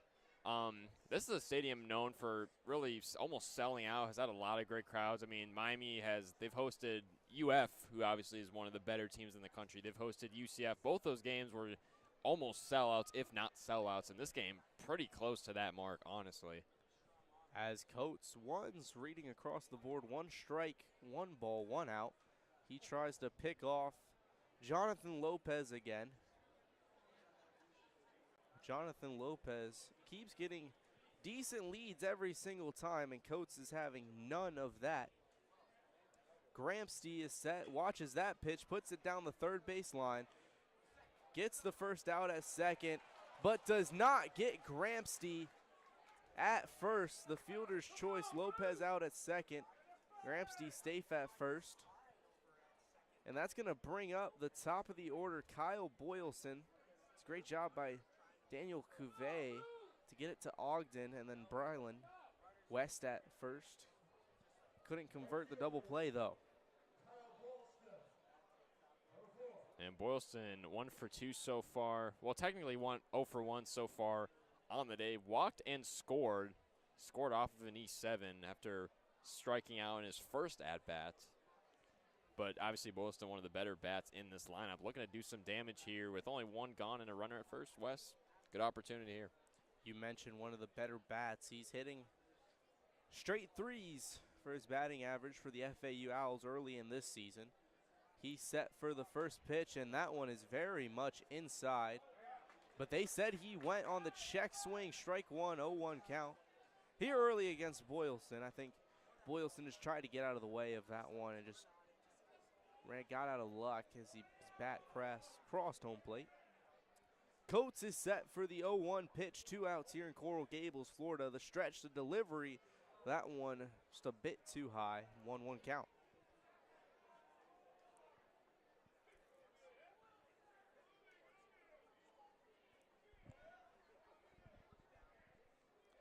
Coates is set. Let's deliver that pitch, but he's going to try to get Gramsci out at first. Gramsci has 2 stolen bases on 2 attempts on the year. As Coates shakes off the first pitch, accepts the sign on the second one, gets ready for the 1-1 pitch. He stretches, delivers that one. Great pitch, painting that outside edge. First strike 2. Payoff pitch here. Boylston representing the tying run at the plate. 1 ball, 2 strikes, 2 outs. Here we go. TJ Coates stretches, delivers. That one's outside, 2-2. Count here in Coral Gables, Florida. And obviously we saw FAU in one of the other innings leave 2 runners stranded. Big missed opportunity. Don't want to do the same here with Gramsci standing in at first. Possible tying run in Boylston, as you mentioned. That 2-2 pitch comes in outside. Full count here for TJ Coates. Kyle Boylston representing the tying run. And a great eye on back-to-back pitches, coach, trying to get Boylston to chase outside, far and away. As here's the 3-2 pitch, 2 outs. The stretch, the delivery, that one right down the middle. The K looking to Kyle Boylston. TJ Coates gets out of that jam. And Miami protecting the 6-4 lead. Westmore here alongside Nathan Korst traveled to Coral Gables, Florida. We'll be right back with you here in Miami, Florida.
And we're back here in Coral Gables, Florida.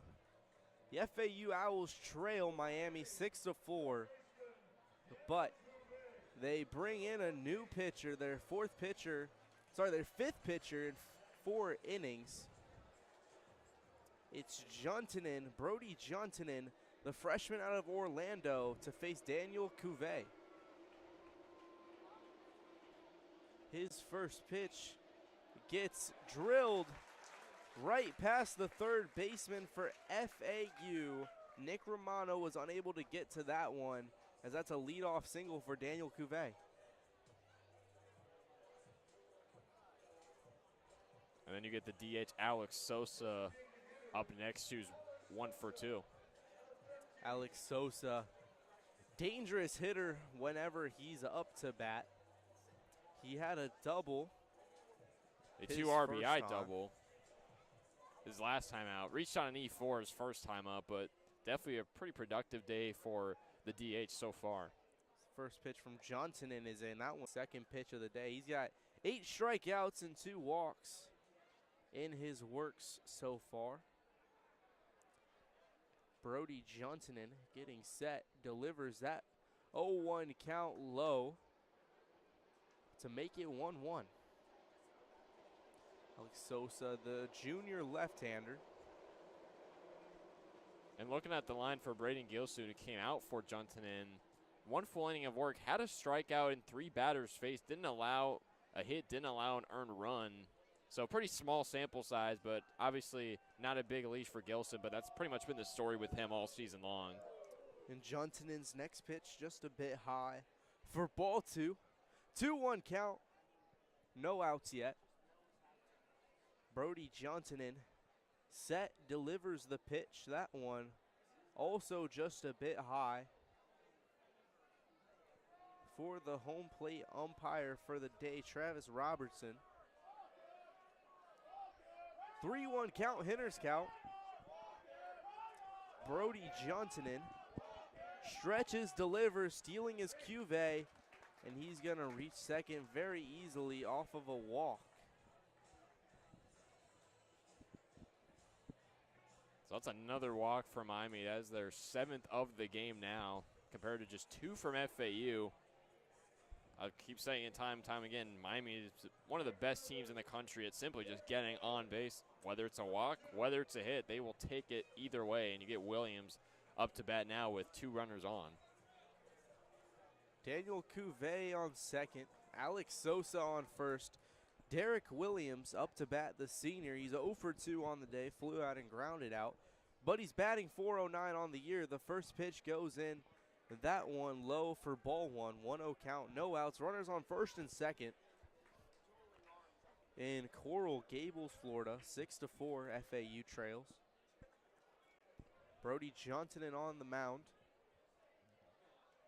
Delivers that pitch. That one's grounded to Nick Romano. Romano's just going to barehand it, get it to first, but not in time. Derek Williams loads the bases for the Canes here in the bottom of the 4th inning. Be interested to see how that's scored. I mean, that was a tough play to make from the FAU infield right there. From the outstretched arm right there. Good job from Williams to beat out the throw. Looks like that is still going to be scored as a single. But yeah, bases loaded now, so tough hole with no outs here. As Johnson has the bases loaded, delivers that first pitch to Brylan West, the senior, right-handed hitter. Derek Williams, 3 stolen bases on the year. Sosa, not a threat, none. Daniel Cuvée with 4. As the 1-0 count goes in from Johnson, and that one's also low to make it 2-0. FAU Owls seeing some pitching struggles.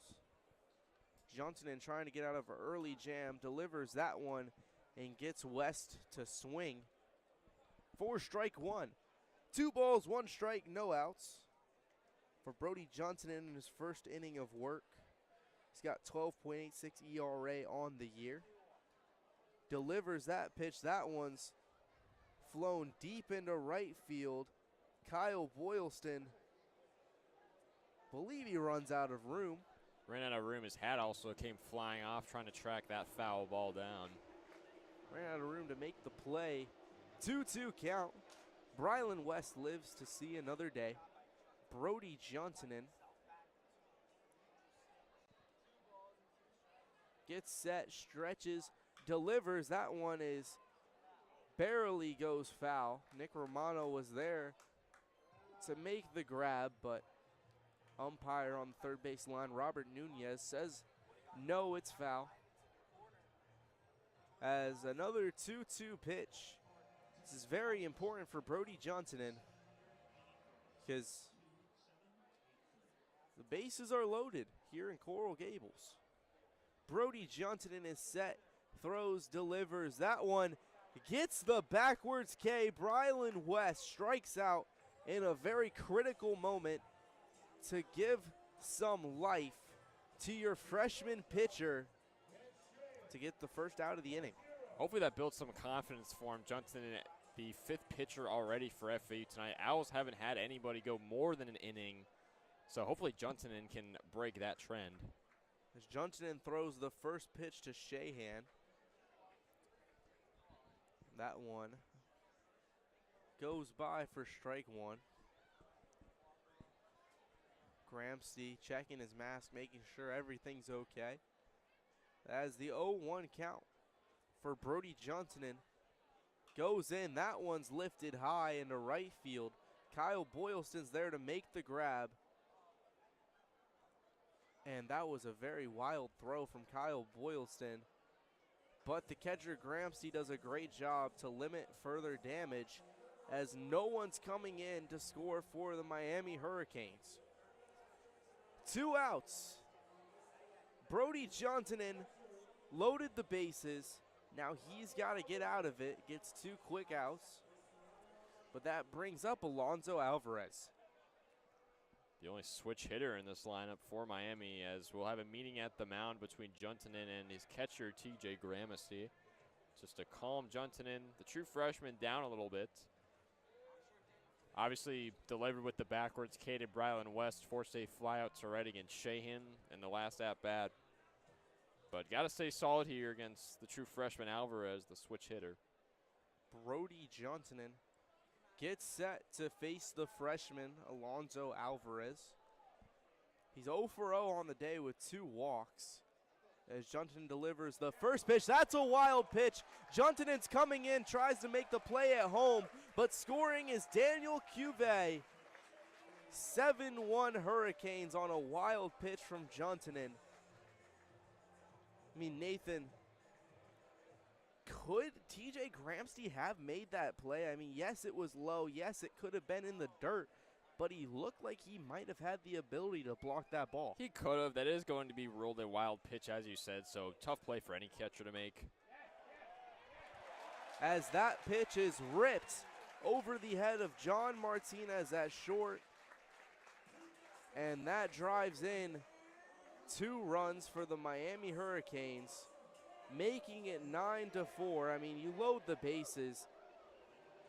You can't allow them to get good wood on your ball, and that's exactly what Alvarez did. And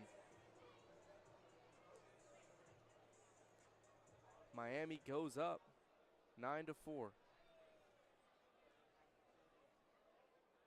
As stealing is Alvarez into second. Slides in cleanly, but that brings up Dylan Dubovic. I don't know how to pronounce that. I believe it's Dubovic. Also for Alvarez, that was his first stolen base here on the season. 100%. As Juntonen delivers that one and blows it right by Dubovic. That hat falls right off of the head of Juntonen. Juntonen set to deliver the 0-2 pitch.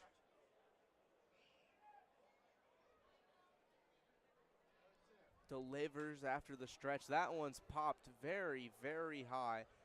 Tracking it down is Patrick Ward, and he's going to be able to make the grab to get FAU out of the inning, but they give up 3 runs, and the FAU Owls head to the offensive side of the inning to try to get back on track in this game. I'm Wes Moore alongside Nathan Korst here on Owl Radio.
Nathan Korst and Wes Moore. We head to the top of the 5th, where Miami has taken a 9-4 lead after what was a 3-run 4th inning for the Hurricanes. The switch hitter Nick Romano stepping up to the box in the 2-hole spot, where he's 1 of 2 so far on the day, with a fly out to center and a single his last time up, as he'll foul off the first pitch for strike 1.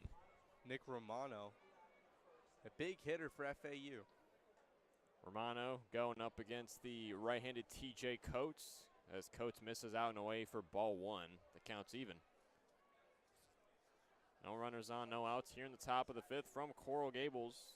About 7:41 p.m. Eastern Standard Time. About high 70s for the weather. Next pitch swung on in the air, fouled off to the left side of the stadium, and the count is 1-2. You mentioned weather. It is a beautiful day here in South Florida. A little South Florida battle, South Florida weather. So couldn't really ask for much better. The 1-2 pitch on the way, swung on and gets into the gap in left field. Dropped right past the glove of Van Shayen, and that gets in for a leadoff single. Nick Romano gets a runner aboard for FAU. And now you get Michael Peraza coming up, who, of course, was able to bat in a run off of a single his last time up. Yeah, it's the hometown kid leading things off from Boca Raton. He did transfer in from Georgia Tech, but he came back home to lead the Owls. Michael Peraza's been good on the day so far. First pitch to Peraza, misses out and away for ball one. And the check over to first base, Romano. The throw gets away, and Romano is going to advance to second on the wild throw.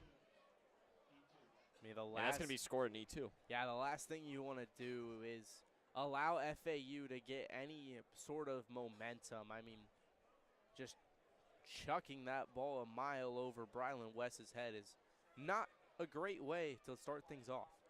Next pitch swung on, popped up in the air in the left field in foul territory, but this is going to drop out of play, making the count 1 ball, 1 strike. Yeah, Michael Peraza, 2 singles on the day, 2 for 2, an RBI on the day as well, as you mentioned.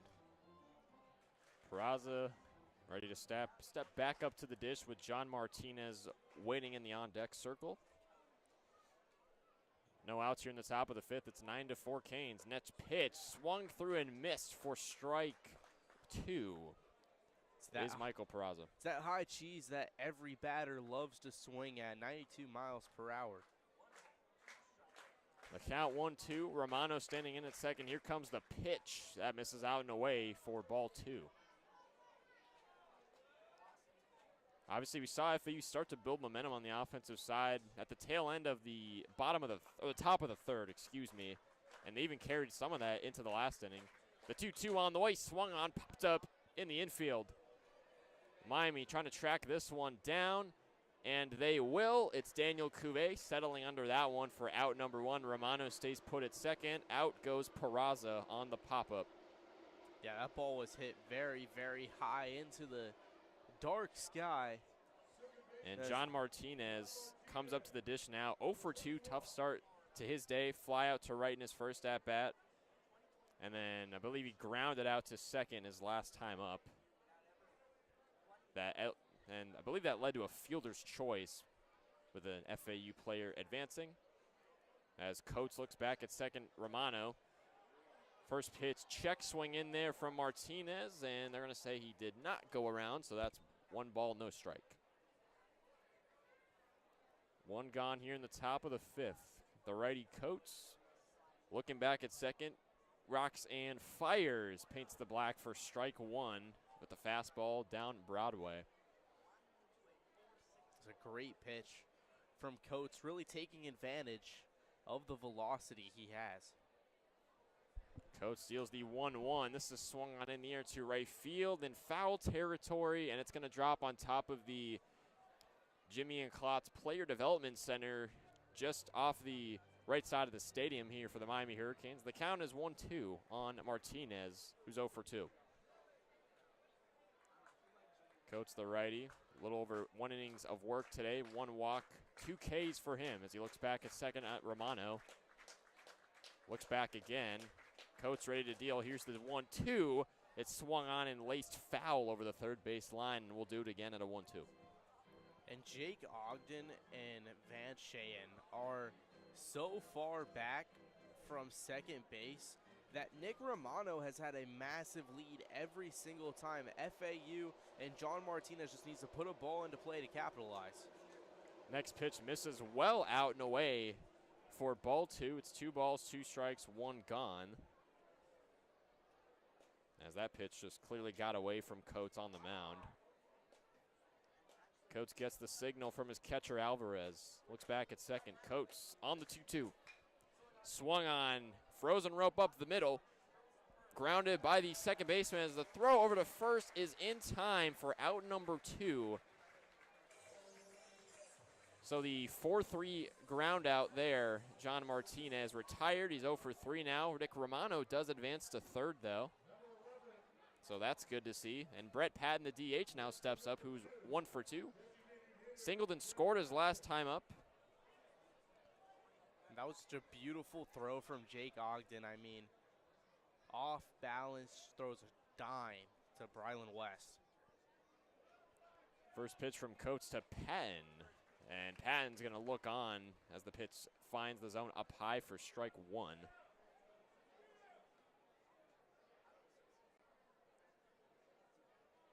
Brett Patton, also an RBI on the day. He stole second as well. So it's Romano with the lead off the bag at third. Here comes the 0-1 pitch. Misses down in the dirt, ball 1. The thing if you're FAU that you need to do in order to get back into this game is just continue getting guys and be consistent in getting guys home. Nick Romano's on third. He can score if FAU one-run chips away. The 1-1 pitch on the way paints the black for strike 2. Brett Patton staying patient, just waiting for a pitch he likes, but that's back-to-back pitches, 4 strikes in the zone. So now he's down 1-2, and he's got to come up with something here. Here comes the 1-2. Swung on in the air, popped up into right center. As back going is Derek Williams, settled under that one in right center for the out. The third and final out here in the top half of the 5th to retire FAU, as they will leave a runner aboard. It's no runs on 1 hit, no errors, 1 aboard as mentioned for the Florida Atlantic Owls, as we'll head to the bottom of the 5th with Fabio Peralta, Jake Ogden, and Daniel Cuvée. The 9-1-2 in Miami's order due up for the Hurricanes when we return on FAU Owl Radio on YouTube.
Welcome back to FAU Owl Radio on YouTube. Nathan Korst joined alongside Wes Moore as we get ready to head to the bottom of the 5th. FAU trailing 9-4 against the Miami Hurricanes here in Coral Gables. And the Owls with another pitching change. This will be their 6th pitcher of the night for those who are counting. The junior right-hander Kaiser Smith will now get a chance here in the bottom of the 5th. The Wichita Baptist transfer, a D2 college, will make his 12th appearance of the season. He last appeared in Game 2 of the UTSA series, batted just .2 innings where he allowed 3 hits, 4 earned runs, and a walk. So far on the season for Kaiser Smith, kind of a mixed bag. 13 strikeouts, but has allowed 12 walks as well, 16 hits, and 10 earned runs, as he will go up against the sophomore left-hander Fabio Peralta as he takes strike 1 down the middle. Peralta is 0 for 2 on the day, but he reached on a fielder's choice and scored his first time up before lining out to second his last time up. The 0-1 pitch on the way misses up high for ball 1. And this is Smith's second time facing this Miami lineup. He went 1.2 innings, only gave up 1 hit the last time, facing the powerful offensive Hurricanes. No runners on, no outs as the 1-1 skips past the catcher Gramercy a little bit, but misses down low for ball 2. So let's see if Kaiser Smith can maybe be the answer for FAU. As mentioned before, their 6th pitcher put on tonight.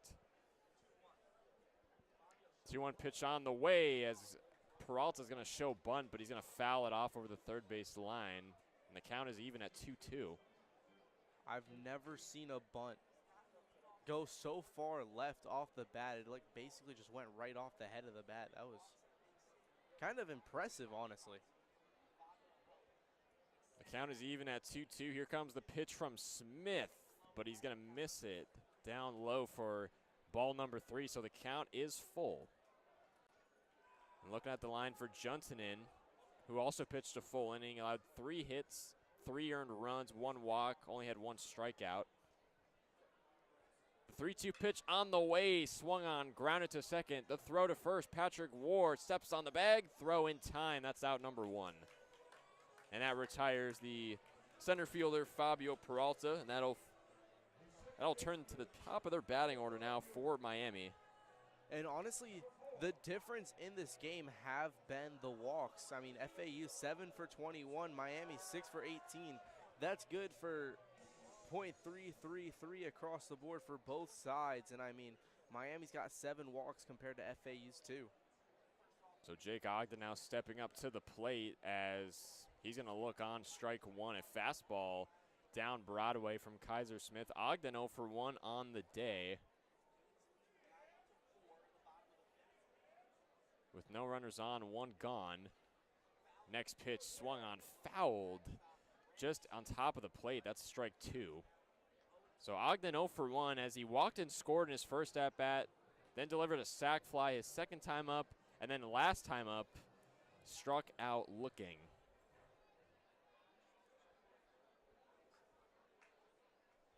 So the count is 0-2. Smith on the pitch and gets Ogden to swing through and miss for strike 3. Sets him down swinging, and that's out number 2 here in the bottom of the 5th.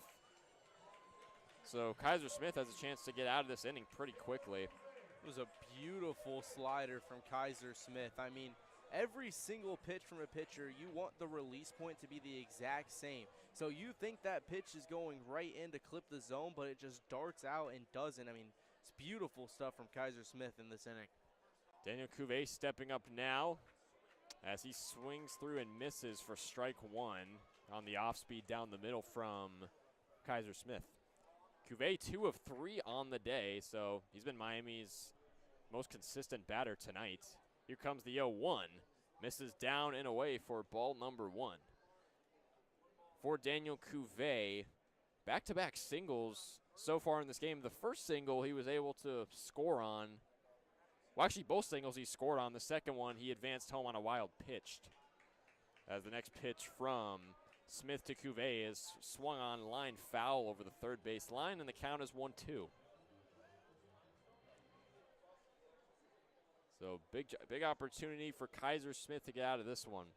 Smith from the stretch deals on the 1-2, gets Cuvée to swing up the ladder for strike number 3.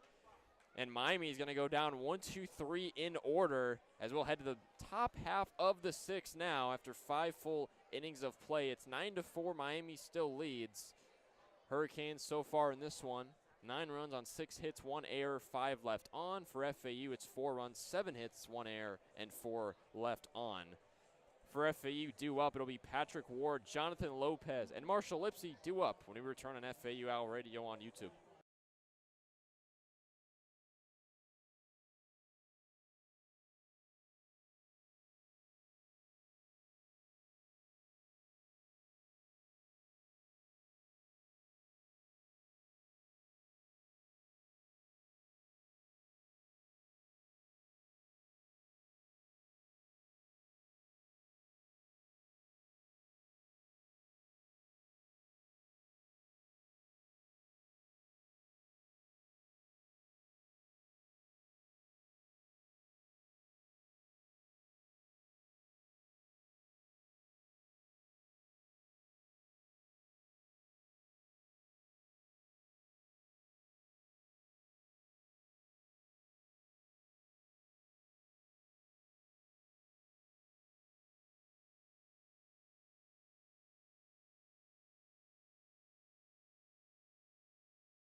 And we're back on FAU Hour Radio on YouTube. Nathan Korst joined alongside Wes Moore as we head to the top of the 6th. FAU still trails this one 9-4 against the Miami Hurricanes.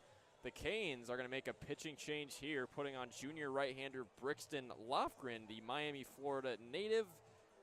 Formerly played at Fordham, making his 6th appearance on the mound so far this season with a 0 ERA. So clean break coming into this one for Lofgren. In a little over 3 innings pitched, 4 strikeouts on the season. As TJ Coates' night is over, he pitched 2 full innings, allowed 1 hit, 1 walk, had a couple of strikeouts and 8 batters faced, so not a bad line for him. But Lofgren now gets the run on the mound as he'll go up against Patrick Ward, who leads off here in the top of the 6th. As the first pitch misses out and away for ball 1. So no runners on, no outs here, top of the 6th. Miami 9, Florida Atlantic 4 is our score from Coral Gables.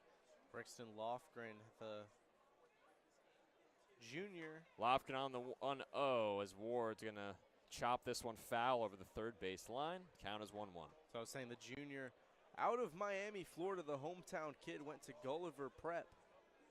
After 1 year, his freshman season at Fordham, he came home. 1 ball, 1 strike. Lofgren from the stretch rocks and fires. Swung on in the air, going back to left field. Dubovic chasing this one down. He'll settle this one, under this one, towards the warning track, and that's 1 gone here in the top of the 6th to retire Patrick Ward, who of course delivered that 2-run home run in his last time out, but that'll be a fly out to 7th here for him. Jonathan Lopez, the freshman, now stepping up for FAU. Lopez drew himself a walk, his 1 and only time up. Back in inning number 4. Lofgren first pitch to Lopez, misses upstairs for ball 1. Yeah, and Patrick Ward got every bit of that ball, just not enough power to get it outside on the left field side. Lopez at the dish, Lipsy waiting in the on-deck circle as Lopez swings, fouls this one off for strike 1. Just above the plate. Lopez, he walked his first time up to bat, the freshman. Miami's infield shifted to the right ever so slightly, just a little bit. 1-1 pitch on the way. Lopez slices this one foul over the first base line. Good power on it, just not enough carry down the first base line. And now the count is 1-2 for the true freshman Lopez. So big pitch coming here from the junior Lofgren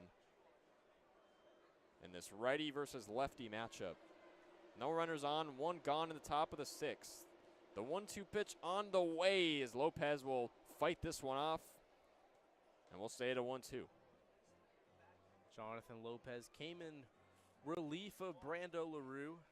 FAU just trying to try something new here.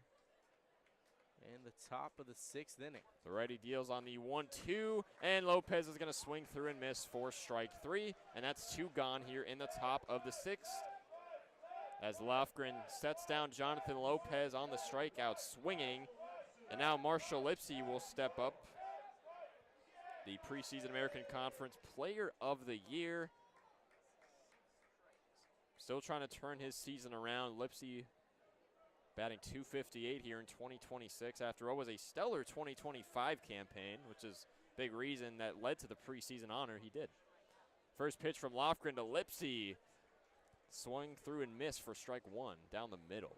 Lipsy wanted all of that slider from Lofgren, just a little bit too much movement on that pitch as Lipsy took a big swing and gets off balance that first pitch of the at-bat. Lipsy, the 8-hole hitter in the lineup as he looks on. Next pitch misses out and away for ball 1. Owls trying to do their best not to go down 1-2-3.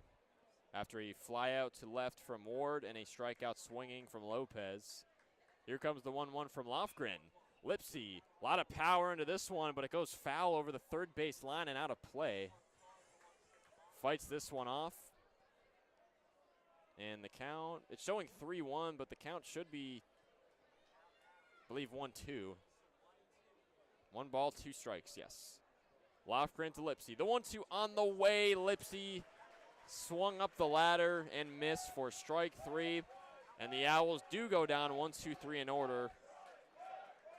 And, I mean, one thing that you really like from these FAU Owls, I mean, they're getting a lot of balls hit in play off of the pitcher for Miami. So, I mean, they're seeing it. They're seeing the pitches. They're just not able to capitalize on it. So if you're an FAU fan, you know that you're down 9-4, but you also know that your team has a lot of potential in their offense. So this game, in my opinion, is still wide open.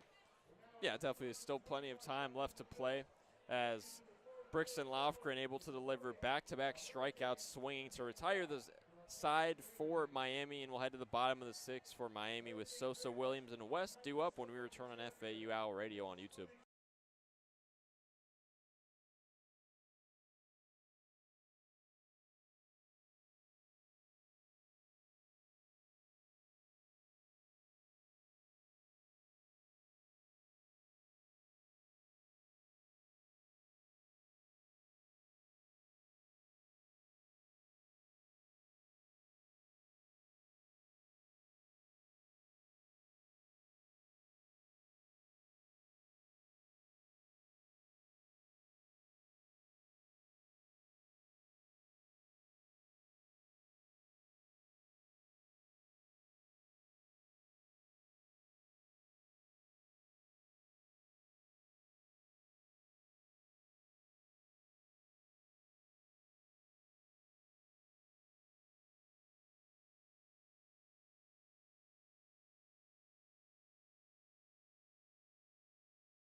Welcome back to FAU Owl Radio on YouTube. Nathan Korst joined alongside of Wes Moore as we head to the bottom of the sixth here in Coral Gables. It's still a 9-4 Miami lead.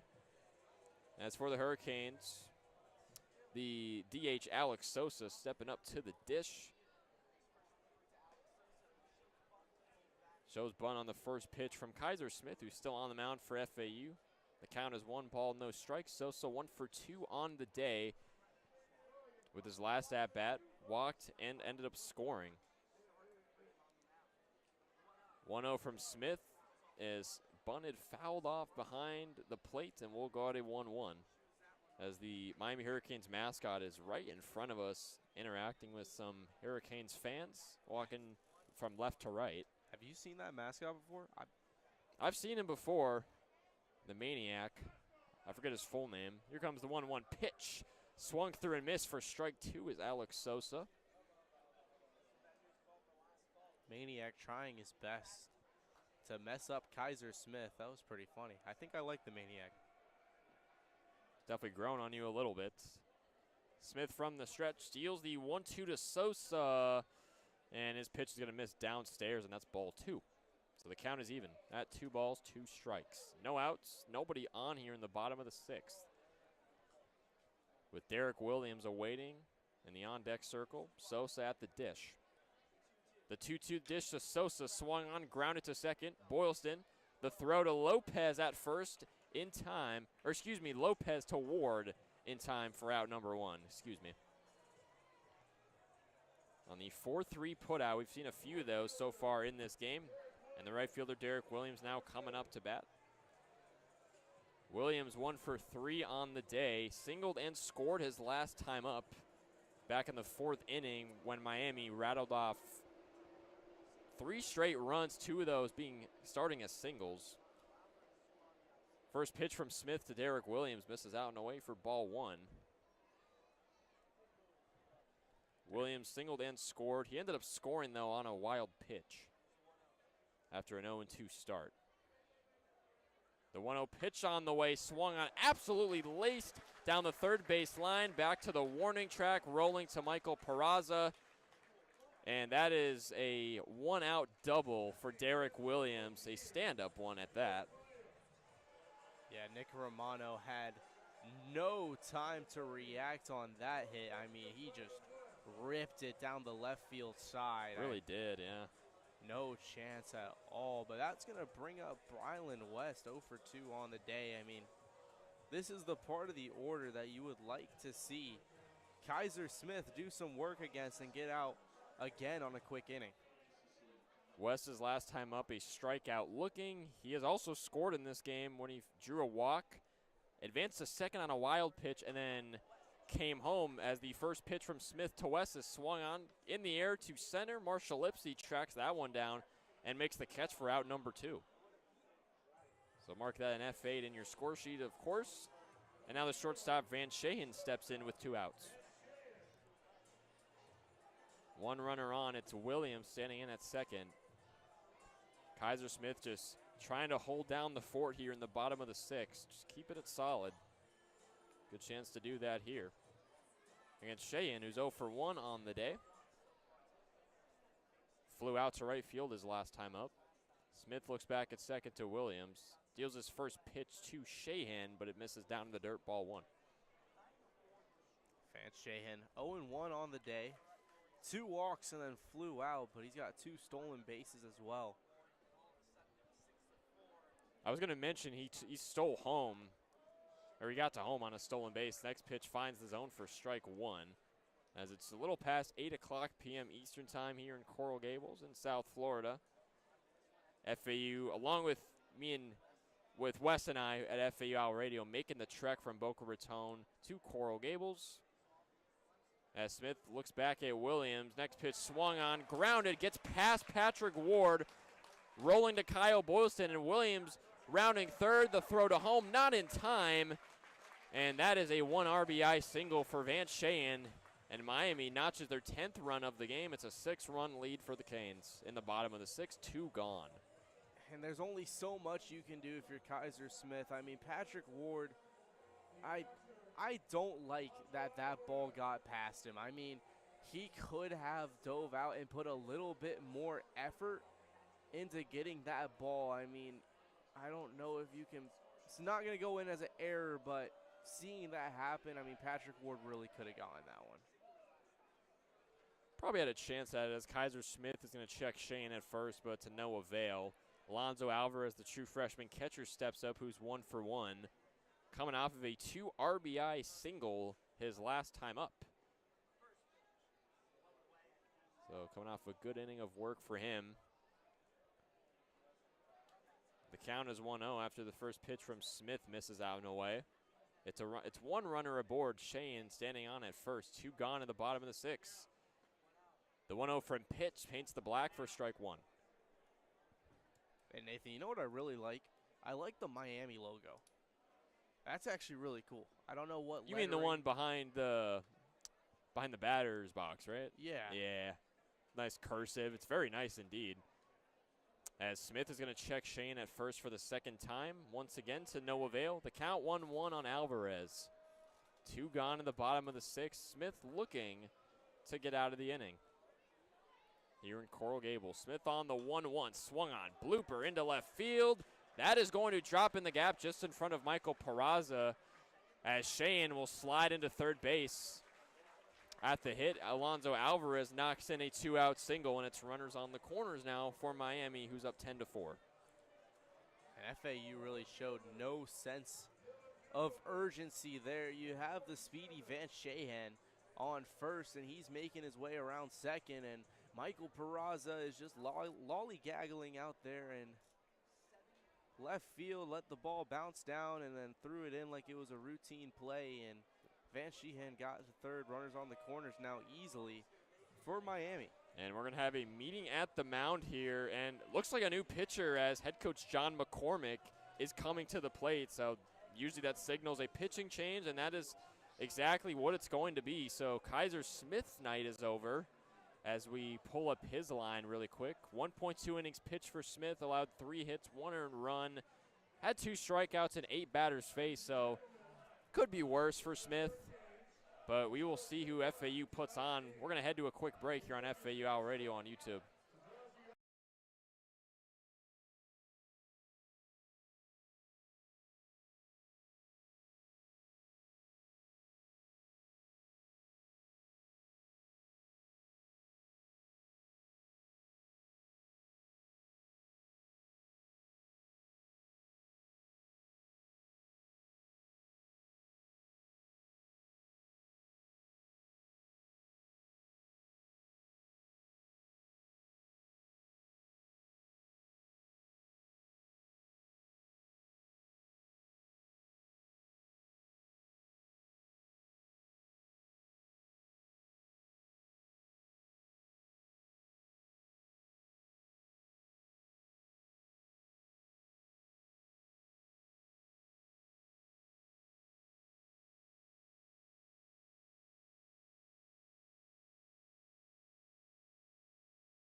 We're back on FAU Hour Radio on YouTube. Nathan Korst, joined alongside Wes Moore. Bottom of the 6th, FAU trailing 10-4 with 2 outs, runners on the corners for the Canes.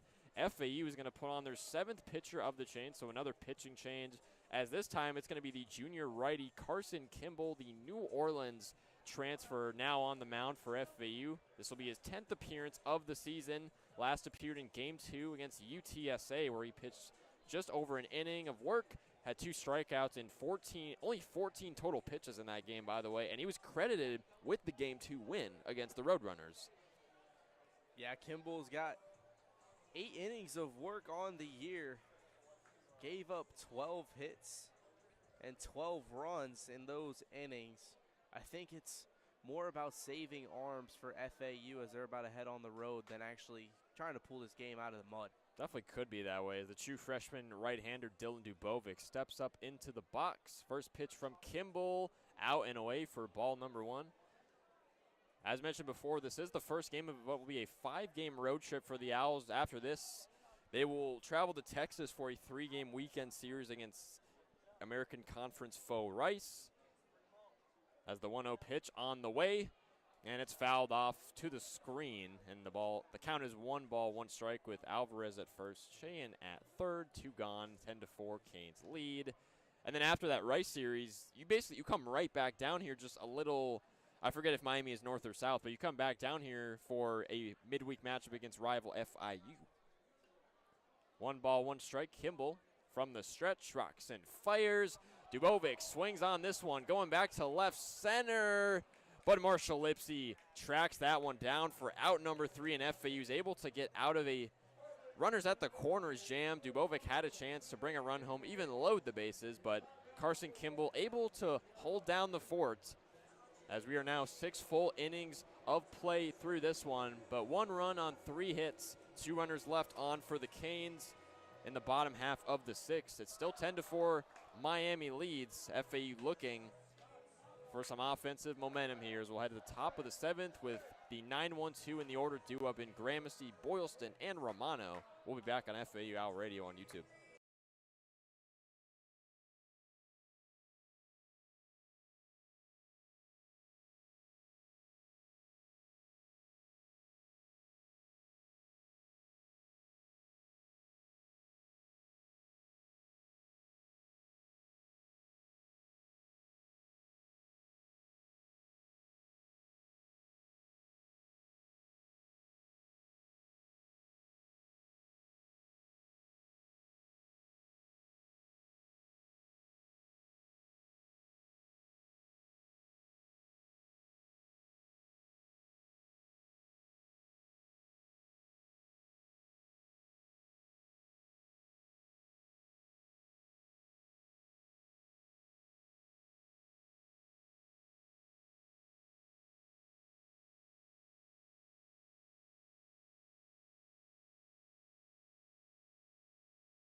Welcome back to FAU Owl Radio here. Nathan Korst on the call for you. Wes Moore taking a quick bathroom break, so he'll be back in a few minutes. We head to the top half of the 7th.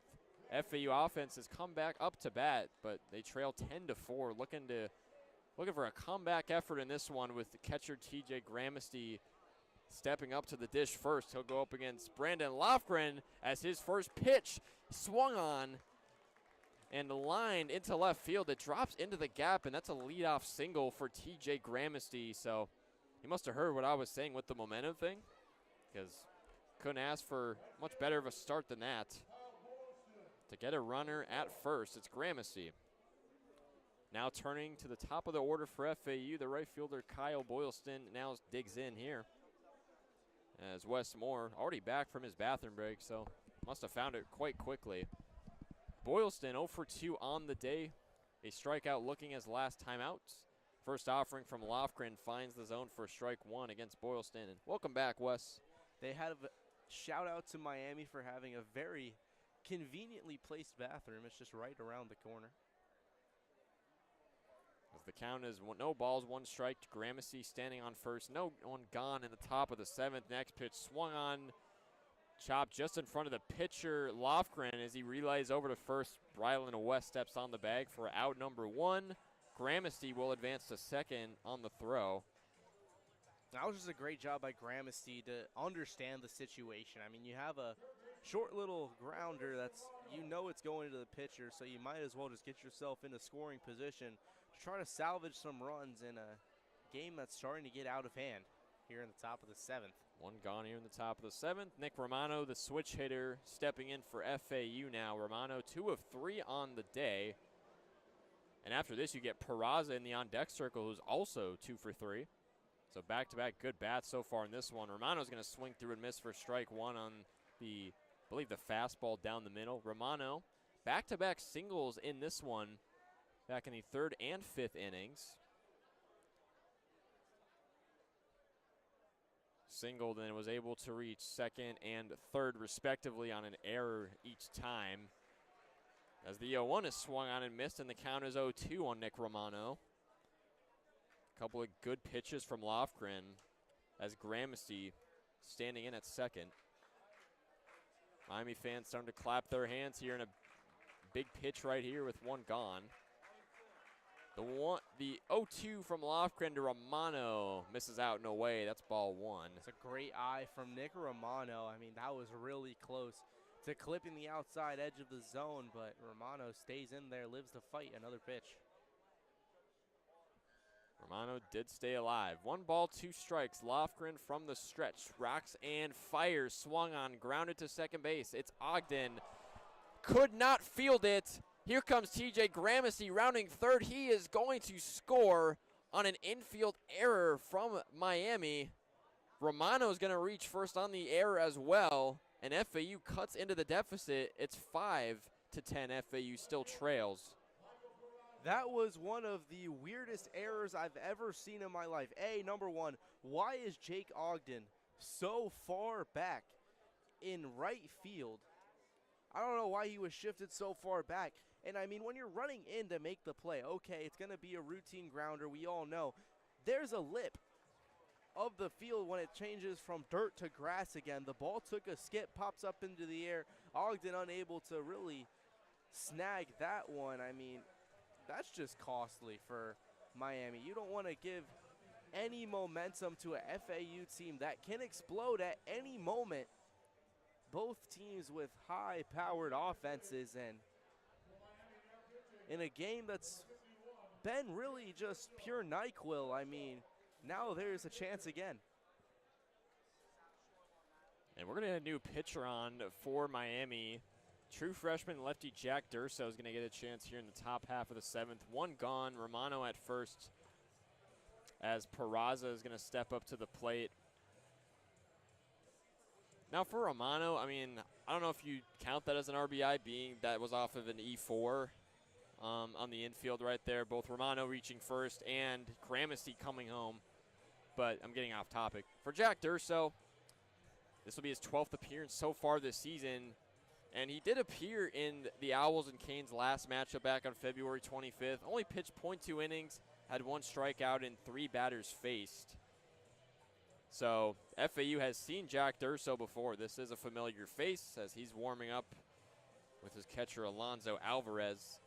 Top of the 7th, Miami 10, Florida Atlantic 5 here with 1 out away. Romano standing in at first. Peraza will step up to the dish once the warm-up pitches have come to a close for Durso. And Jack Durso, he's pitched a total of 14 innings in his campaign for the 2026 season, and he's 0 for 1 as a relief pitcher. In those 14 innings pitched, he's given up 15 hits, 10 runs, 9 of them earned, but he can throw some heat. He's thrown 91 already in these warm-up pitches and 23 strikeouts on the year. 23 strikeouts, compare that to only 9 walks. So I think we know what we're getting with Jack Durso, obviously a familiar face as mentioned, who appeared in the last matchup against FAU back on February 25th. As Peraza now will step up to the plate in the left-handed batter's box, the sophomore West Virginia transfer. Peraza, 2 for 3 on the day, but his last time up was a pop-up to third. So Durso on the mound, Peraza at the dish as Durso looking in at first. First pitch swung on into left field. Will that drop into the gap? Yes, it will on the warning track. It's a ground rule double. That is a ground rule double. It bounced over the fence off the warning track, excuse me. So that's going to put Nick Romano on third and Michael Peraza on second. So now you have 2 runners in scoring position with only 1 gone. With John Martinez stepping up, that's a really good opportunity, I must say. John Martinez, he's been hot, but he's 0 for 3 on the day today. So a chance to drive in 2 runs for Martinez. So Durso facing Martinez. First pitch from Durso paints the black for strike 1 on the fastball down Broadway. And that hit from Peraza was hit so hard and perfectly that Fabio Peralta was unable to get there and lay out for the catch. I mean, just inopportune for Peralta. Next pitch to Martinez, misses out and away. The count is 1 ball, 1 strike on John Martinez, the redshirt sophomore, who has played in every single one. Actually, excuse me, he's played in all games except 1 for FAU this season, but he's also started all 23 he's appeared in. The 1-1 pitch on the way. Martinez swung through and missed for strike number 2. Only 1 gone, so this is a sac fly situation. FAU would definitely take it, still down 5. They're really letting John Martinez swing away. He's taking some big hacks at these pitches from Durso. Definitely has. Durso, big pitch coming up here from the stretch. Deals the 1-2, and they're going to say Martinez went around, and that's strike 3. Down goes Martinez, 2 outs away, and DH Brett Patton will step up to hopefully try and take advantage and give FAU some life coming out of this inning. That was a disgusting pitch, a fastball from Durso, but he had such a high spin rate on that pitch that it had a lot of movement on it. And, I mean, Martinez was unable to track that pitch and thought he was going to go for it, but ended up just swinging through it. Durso first pitch to Patton, misses, gets away from the catcher. Here comes Nick Romano. He's going to jog into home plate, and that's going to bring another run home for FAU. It's now 6-10. Miami still leads. I believe that was the wild pitch. He advanced to home that time. Because there's such thing as a wild pitch. There's also such thing as a passed ball, which would be the catcher's fault, but I believe that's going to be ruled a wild pitch. Yes, it will. Peraza advances to third as well. Next pitch to Patton. Check swing in there. They're going to say he didn't go around. So the count is 2 balls, no strikes on Patton. 6-10 Miami leads. Or FAU trails, I should say. No motion going on in the bullpen for Miami, so they're going to let Durso finish this inning out. 2 balls, no strikes. Durso from the stretch. The pitch on the way, swung on. In the air to left field, foul territory. Miami trying to chase this one down, but they will not. Dubovic trying to run after that one. The count 2 balls, 1 strike now. Brett Patton 1 for 3 on the day, coming off of a fly out to right field, but he did single and score back in inning number 4. And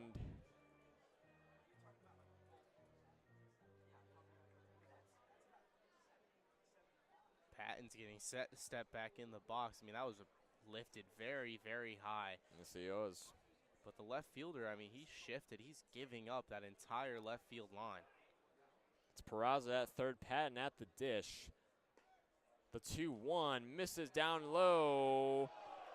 And, oh, the pickoff attempt at third to Peraza. The throw was not in time. They're going to rule him safe. That was a really close call. The fans did not like that call from home plate umpire Travis Roberson. third base umpire Robert Nunez. You can probably hear from the Nat sound coming in from the fans voicing their displeasure. I mean, that was a very close call. And it looks like this is going to be under review. So the umps are going to take a look at this one. This is huge right here with obviously 2 gone. So if they reverse this call, that would end the side for FAU. If not, then you still have Peraza in the hot corner at third. And you got Patton still at the dish, who's up 3-1 in the count. So this is a massive call for FAU. And, I mean, we don't see the replay from here. I mean, regardless, you see the third baseman, Daniel Cuvée. You see him receiving the ball high. So I don't understand why Peraza didn't slide or dive in low to avoid the tag, because that play was really close. It was super close enough that they're going to take a look at it. But, I mean, I don't really like that attempt from Peraza to get back in at third. So if he's out, I mean, that's a very, very costly mistake from Peraza, who's been playing well today.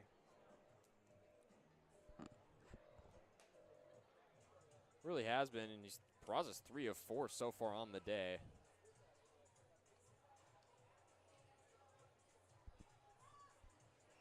As the umpire's still taking a look at this one. As I said, massive implications here. So either FAU's side is retired, or you keep Peraza at third and you keep Patton at the dish, who's ahead 3-1 in the count. And I mean, the thing is too, I mean, the evidence has to be clear and undisputable. So that's probably another thing. They're trying to get every single angle available to the umpires to be 100% sure. I mean, I'm sure there's an angle that they have that they can see exactly what's happening. But the fact that this review is taking so long really bodes well for FAU. I mean, that means that it wasn't really that clear yet. We don't know what views they have, but as of the views that they have right now, they're still looking at it, and here the call is about to come in from the head umpire. That does look to be the case, and he is ruled safe. So that is massive for FAU. As I mentioned twice already, Patton ahead 3-1 in the count at the plate. Peraza gets to stay at third. The inning stays alive for FAU. That's absolutely massive, and that could prove to be upsetting and bad for Miami, obviously. But, I mean, this is a huge chance for Patton here. I was just going to say, yeah. Big opportunity for Patton. Here's the 3-1 pitch from Durso. Finds the zone for strike 2. The count is full, and big payoff pitch coming here in the top of the 7th with 2 gone. Durso against Patton. Lefty versus lefty matchup. 3 balls, 2 strikes on Patton. Miami fans clapping their hands. Durso gets the signal from the stretch. The 3-2 on the way. Misses downstairs. That's ball 4. Brett Patton draws himself a 2-out walk, and it's runners at the corners for FAU with Pat Ward coming up to the plate. And this is a very dangerous chance for Patrick Ward. He's got a dinger on the day, and the last hit that he had, boy, was that close to going out. Really was. So the tying run for FAU is in the on-deck circle, and Jonathan Lopez, if he gets the chance, and we'll have a meeting at the mound here. No pitching change, but Miami's infield will huddle around Jack Durso to try and calm him down. This is obviously a massive spot for him here. 2 gone. Patton at first, Peraza at third. Pat Ward stepping up, who is 1 for 3 on the day. And that 1 for 3 doesn't really mean much. I no, mean, it doesn't at all. He's been seeing the ball very, very well this game. I mean, Durso, he gives up runs, but he's only given up 1 home run on the season. So we'll see what Patrick Ward does here. I mean, it's. And speaking of home runs, Ward with the 1 and only home run for FAU today, back in inning number 4. So we'll see what happens. I mean, this could potentially have very huge implications. Oh, for sure. On the game. So here we go. 2 gone. Durso against Ward, the right-handed batter. Durso looks on at first with Patton standing off. Has a little bit of a lead. Durso, the first pitch to Ward, is going to miss out and away for ball number 1. Durso, 24 Ks on the season, 10 walks in 2026. So a guy that we know is going to try and paint the zone, but we'll see what happens here. As he looks on at first again, gets the signal. Rocks and fires. Here comes the 1-0. Finds the zone that time. That's strike 1 on Patrick Ward. I mean, the thing is, too, Durso needs to be careful. But next up is Jonathan Lopez. So, like, who do you want to pitch more to, the freshman or the experienced senior? I think you just got to try to get out of the inning. Here's the 1-1 from Durso. Misses low and inside for ball 2. Yeah, I think you'd rather go up against Ward here. Lopez, who is 0 for 1 on the day, coming off of his strikeout swinging. But, I mean, at the same time, you just want to get out of the inning. You don't want to load the bases because you don't know what Lopez is going to do. Durso, the stretch, the 2-1 on the way. Runner takes off. Patton dives into second safely, and now it's 2 runners in scoring position for FAU. That is massive. That's Brett Patton's 12th stolen base on the year for the FAU Owls. I mean, I don't know why they weren't even ready to try to gun him down because he's a threat on the base path always. Here we go. This is a huge pitch right here. 2-2, Durso. The 2-2 to Ward on the way. Swung on and missed, strike 3. And that is demoralizing. Patrick Ward not happy with himself at all. Leaves 2 runners stranded. Patton, who just stole second, and you had Peraza standing in at third for like, it felt like 3,000 years after the review a little bit ago. That is a tough break to end the top of the 7th for FAU, and it's going to keep it a 10-6 ball game. FAU was able to bring in 2 runs, though, courtesy of TJ Gramercy as with a run, as well as Nick Romano. But tough break to the inning when you had the tying run in the on-deck circle in Lopez. But we will move on. That's all FAU can really do as we'll head to the bottom of the 7th. Miami will come up with the 9-1-2 in their order. Peralta, Ogden, and Cuvée. We'll be right back on FAU Owl Radio on YouTube.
Welcome back to FAU Owl Radio on YouTube. Nathan Korst and Wes Moore. We head to the bottom of the 7th, 10-6. Miami still on top after a 2-run inning for FAU in the top of the 7th.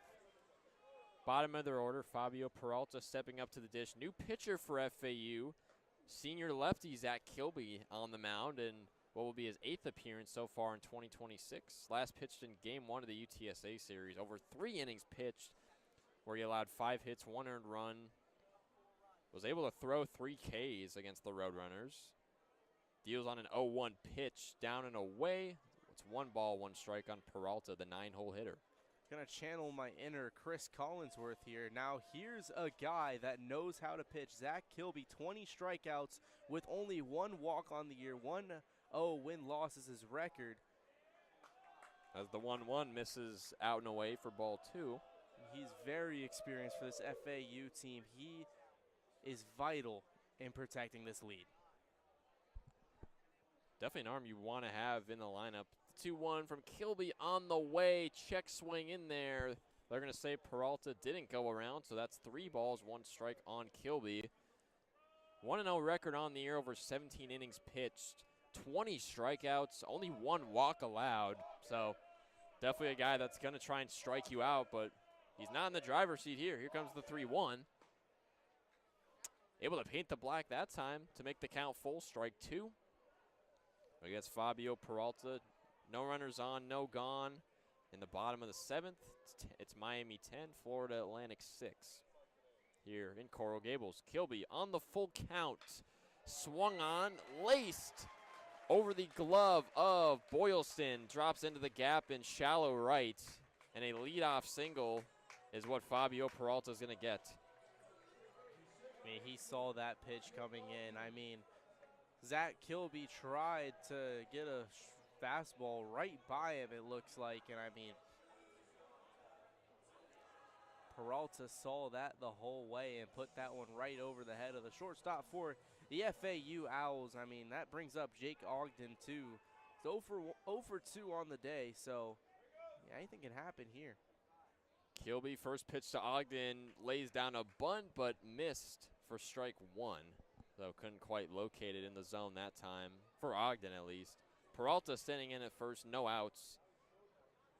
Here in the bottom of the 7th, Kilby looking at first. Gets the signal. Rocks and fires the 0-1 on the way. Swung on, popped up in the infield.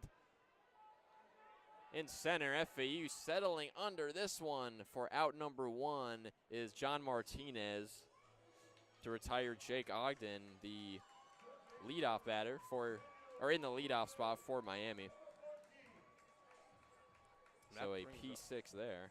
That brings up Daniel Cuvée. I mean, 2 for 4 on the day, 2 singles, a stolen base, but he also struck out looking and grounded out, so. First pitch to Cuvée gets Daniel to swing through and miss for the first strike. Good fastball from Kilby down Broadway. Peralta inching off the bag. Kilby looking on. Deals on the 0-1. That one swung on in the air to right center. Tracking it down is Kyle Boylston. And he's going to glove it for out number 2 as Peralta will settle back to first base. Yeah, and Kilby's done a really good job of just settling down and getting work done. He's down, along with his teammates, 10-6 here late in the game, but if you have a chance for your offense to come alive, he needs to protect what's there and not give up any more runs. No runs allowed so far here in the bottom of the 7th with 2 gone now.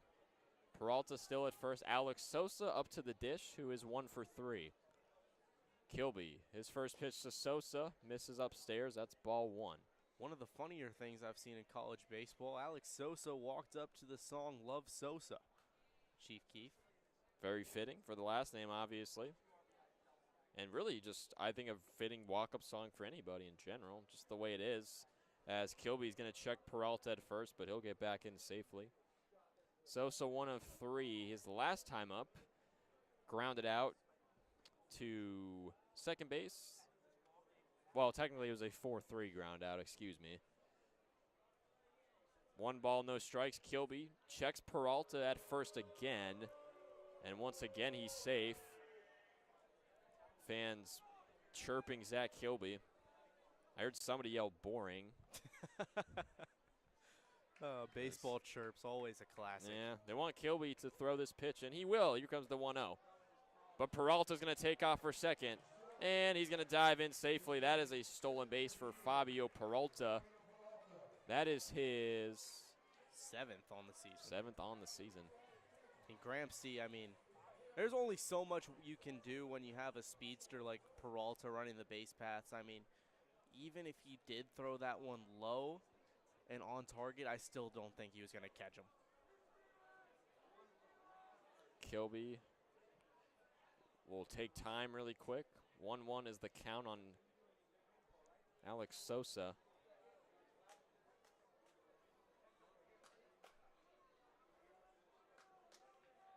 Peralta at second. Kilby gets the signal from the stretch. Deals on the 1-1 and gets Sosa to swing through and miss for strike 2. I mean, Sosa saw the pitch that he wanted. I mean, just really good stuff from Kilby. I think he just pulled the motion on that pitch. I mean, 80 miles per hour coming in, had to be some dirty off-speed stuff. And Kilby with 20 Ks on the year as he deals on the 1-2, swung on, tapped into a tapped fly ball into left field, foul territory, and it does stay foul, and we'll go again at a 1-2 on Sosa. that foul ball almost drilled that kid, too. That was very close. I don't think he was ready. Yeah, there's a bunch of kids in the bottom portion of the bleachers out in left field, just in front of FAU's bullpen where pitchers warm up. Gilby looks back at second. Deals on the 1-2 again. This time misses outside for ball 2. So Deuce is wild now. 2 balls, 2 strikes, 2 outs. Big pitch coming for Kilby to try and retire the side and get out of the inning. Peralta still at second. Kilby, the lefty, looks back at second. Gets the signal. Deals the 2-2 offering as Sosa in there for a check swing. Didn't go around. And the count is full at 3-2. So now an even bigger pitch coming for the relief man, Zach Kilby, in his 8th appearance of work. Kilby getting the signal from Gramercy as catcher. Looks back at second. The 3-2 on the way. Swung on and missed, strike 3. Alex Sosa chases down Broadway. Beautiful fastball from Zach Kilby. Gets out of the jam, out of the inning as well. Keeps it a 10-6 ball game here in Coral Gables. And we'll head to the top of the 8th. The FAU offense will come back up to bat with the 7, 8, 9 order in their lineup. It'll be Jonathan Lopez leading off. And then Marshall Lipsy and TJ Gramercy due up for the Owls when we're back on FAU Owl Radio on YouTube. 10-6 Miami still leads.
Welcome back to Coral Gables, South Florida. FAU trailing the University of Miami Hurricanes 6-10, but with a chance here as the University of Miami is going to make a pitching change, putting in Packy Bradley Cooney as he's set for the first pitch of the top of the 8th inning. As the first hitter for FAU is going to put it right into play. That was Jonathan Lopez, the second baseman, as he gets out. The first baseman, Brylan West, able to make the play. And the FAU Owls, Nathan, Packy Bradley Cooney, he's faced them before. And Danny Baez is going to pinch it here for Marshall Lipsy in the 8-hole spot, so Lipsy's night is over. Lipsy's been struggling. I mean, especially in a game, you're down 4, just give some other guys some chances and see what happens. I mean, you never know. Some good could come out of a change. There is such thing as a, I guess hidden gem is the best term I can come up with. Danny Baez is set to face Bradley Cooney. That first pitch goes in, clips the top of the zone for strike 1, 0-1. Packy Bradley Cooney trying to make quick work of the Owls to end this game. His next pitch is in, and that one goes off the face of Jake Ogden. He's down. I know that did not feel very good. It must have, because he's still lying on the ground, picks his head up and trying to get back on his feet. He's definitely shaken up, no doubt. That's the tough part about baseball is taking those line drives. That's going to happen sometimes, and unfortunately, he took the brunt of that one. As the trainers, looking at him right now. Check on him. I mean, that ball just took a weird bounce. I don't know if that went off the glove or what really happened, but it did just go right off his face. Don't know if we're going to sub him out or not. It's still going to be ruled a base hit single, which makes sense because, I mean, you can't really rule that an error, and obviously with the injury factor too, it's just an unfortunate play. I don't know. I think it still should be an error, mainly just. It's just like, I don't know. I mean, it's a tough line drive to catch right there at second base. I don't know. You don't catch balls with your face is kind of my. Oh, no, not at all. But my reasoning with that one. I mean, he had the opportunity to lay out. His glove was definitely there. So it can go either way. Fans home working on your scorebooks. Put it as an error, put it as a single. Officially, it's going in as a hit, but personally, I'd put it in as an error. So that's 1 for 1 for Baez then. Yeah, and that brings up TJ Gramste's 2 for 3 on the day. Baez on first. Packy Bradley Cooney set for the first pitch of this at-bat. That one's low. And good news, Jake Ogden is staying in there at second base, the leadoff hitter, one of the best players on this team, this Miami team. As the 1-0 pitch is set to go in, that one is low as well.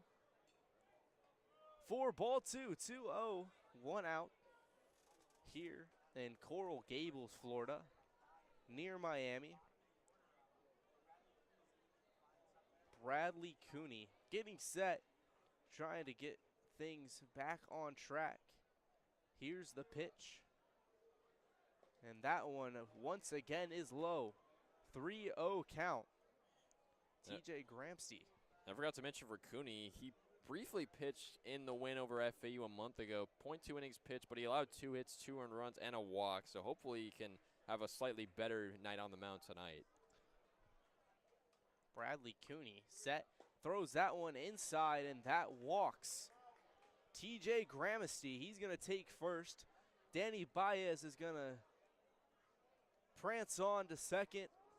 And that brings up the top of the order, Kyle Boylston, and sophomore hot hitter leadoff for the FAU Owls. He's 0 for 3 on the day. Big spot for him here, though. Yeah, but that does not downplay the gravity of this pitch. Packy Bradley Cooney, they might just end his day early here, but I think that's the pitching coach coming out. Believe so, yeah.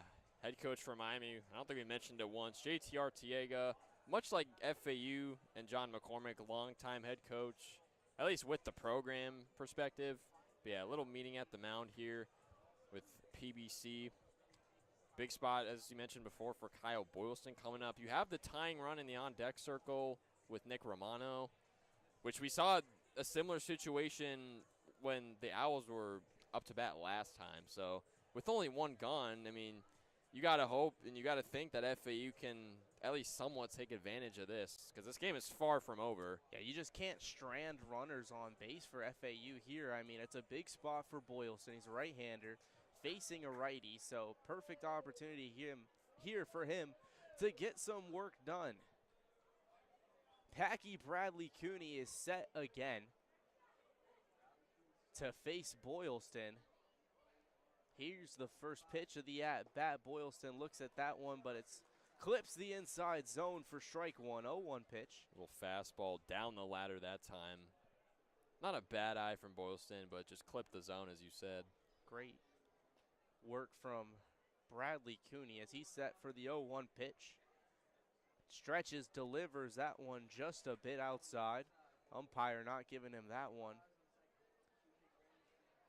Here in Coral Gables, Florida, it's a beautiful night, not much wind. It's baseball weather. As Packy Bradley Cooney set for the 1-1 pitch. He stretches, he delivers. That one's ripped high and foul. Down by the subway tram, not entirely sure what to call that. It was a train of sorts. I just realized I don't think we've had a train come by in a while. I have not heard any noise coming from the right side of the stadium, but like before the game or like first and second innings, we heard a decent amount, but it's been a while now that you bring it up. That train is annoying, so I'm pretty happy about that. The 1-2 pitch gets Boylston swinging a sword for Packy Bradley Cooney for his first strikeout and second out of the inning. So second time Boylston a strikeout. One strikeout looking, one strikeout swinging that time. But now Romano comes up in an equally big spot, even bigger spot with two gone now, as we're going to have another meeting at the mound. Packy Bradley Cooney and his infield will talk things over here, much like pretty much same exact situation as the last time out, as I mentioned before. Meeting at the mound, two gone, two runners on, tying run in the on-deck circle. Yeah, it's going to be a pitching change. Oh, yes, it is. For Miami. I wasn't sure at first because I didn't think that was the pitching coach, but then I was questioning myself a little bit. But they're going to bring in... To me, Ryan Bilka. Yeah, Ryan Bilka, new pitcher for the University of Miami Hurricanes to face the big power hitters, the big power switch hitting Nick Romano, the senior. He's very experienced from Boca Raton. So, I mean, Nathan, like, what does Romano have to do to keep Miami out of this game and to put FAU right back into it? Just needs to stay patient. I mean, this is a guy in Romano who I think pretty much knows how to do that. I mean, simply put, you just got to put the ball in play. Needs to be a good enough hits. Just try to get it to at least roll out to the infield. Nothing infield, hopefully. Just needs to find a pitch he likes. This is a really big spot, of course, for Romano, who is 2 for 4 on the day, so pretty good. Few at-bats of work for him tonight, but tough situation. But if he can just put the ball in play past the infield and just hopefully none of these base runners try to do anything too crazy to try and, got to put the stop sign on somewhere. Just got to try and not extend a play too much. But yeah, big spot for Romano. Just got to put the ball in play past the infield, and FAU has some momentum right now. Got to grab it by the pearls and take advantage of it. Yeah, definitely. I mean, Bilka just needs to come in and do his work. I mean, that would be a really bad spot for Miami to get into, with FAU putting up more runs in this inning to shorten their lead from a 6-run lead to a 2-run lead. I mean, anything's bad. Any runs are bad, and you just don't want FAU to be able to steal a win here in Coral Gables. So we're just going to stay with you here at this game while Ryan Bilka's warming up. I mean, he's been pretty solid. Got to win, got to save. 14 innings of work, only 11 hits against him. He's got 6 earned runs against him with 21 total strikeouts on the year, as he is ready and set to face the switch hitting Nick Romano. He's going to bat lefty. This field here in Miami is very even, 330 to left, 330 to right. As Bilka puts the first pitch in right down the middle for strike one. And this is a really familiar face, Bilka against FAU. He was credited with the win over the Owls back on February 25th. Pitched 2 full innings, 3 hits, a walk, but had 4 Ks against the Owls. So FAU definitely knows what Ryan Bilka is like, and he's going to try and strike you out. He put that one right down the middle, and that one's going to get him out at third. Danny Baez was too slow, and a great throw from Alvarez to Cuvée. But they're going to take a look at this one. Yes, they FAU will. challenging the Don't play. go anywhere yet. I have no idea why FAU is challenging this one. It appeared pretty obvious that he was safe there. Out there at second. I think this will be a really quick review. Most likely. If you're McCormick here, top of the 8th, I think just barring the situation, you have a challenge to use. You might as well use it in what is still a pretty close call. Maybe to the naked eye, you might think it's an out, which it probably is, but I just saw the replay there on the screen in left field, and I'm not 100% sure. I'm questioning myself a little bit. That's good. That's good you're questioning yourself. It's great for Owl fans that I have some questions, because maybe Baez just barely got under the glove of Cuvée. Here we'll see the call from the umpire, the second base umpire. And for Baez, he is indeed out. Yes, he is. That's unfortunate. Just couldn't quite catch up.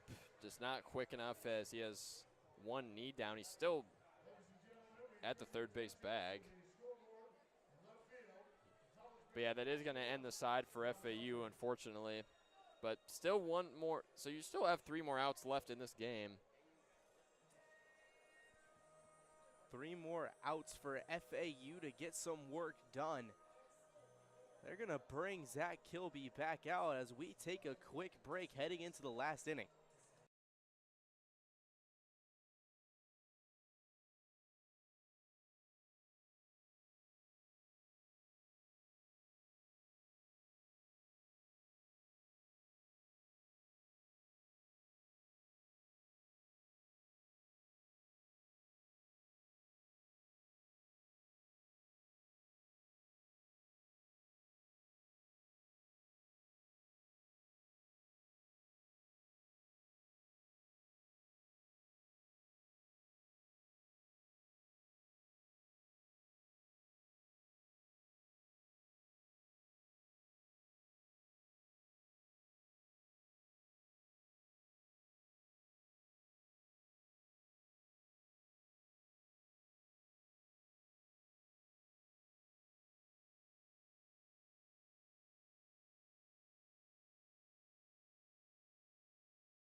Welcome back for the 9th, and if you're an Owl fan, hopefully not last inning.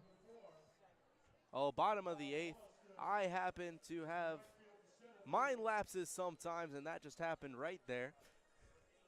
As we're going to have a bit of a defensive switch for the FAU Owls. Danny Baez, who pinch hit in the lineup, he's going to go to right field. And Kyle Boylston is going to replace Marshall Lipsy in center field.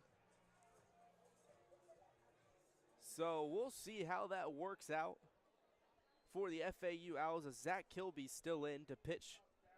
His first pitch coming in, that one's a bit outside. Catcher tried to frame it a little bit, and that one unable to go. Ball 1 to start the bottom of the 8th inning. FAU is trailing. Second pitch in, and that one's fouled very high and out of play.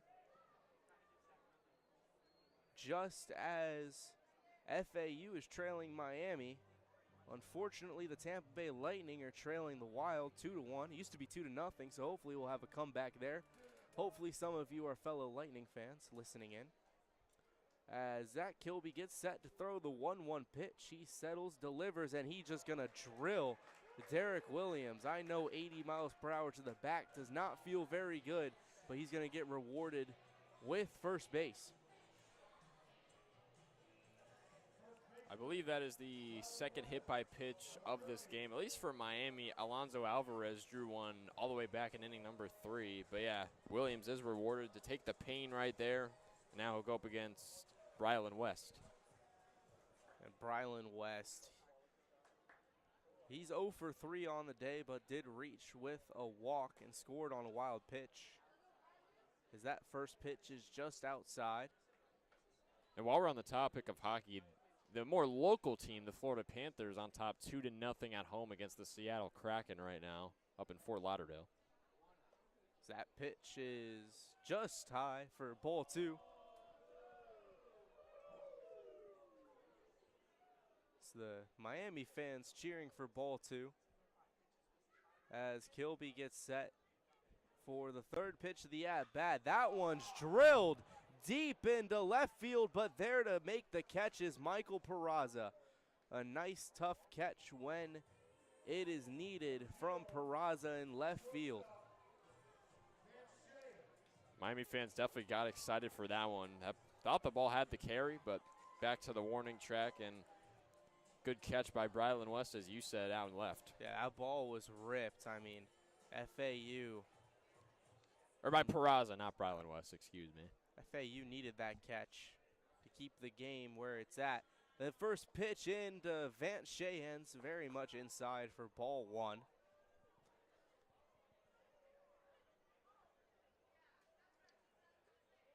As they've got a little bit of a shift in center field from Boylston, but the second pitch is in, and that one swinging right through it is Vance Shahan.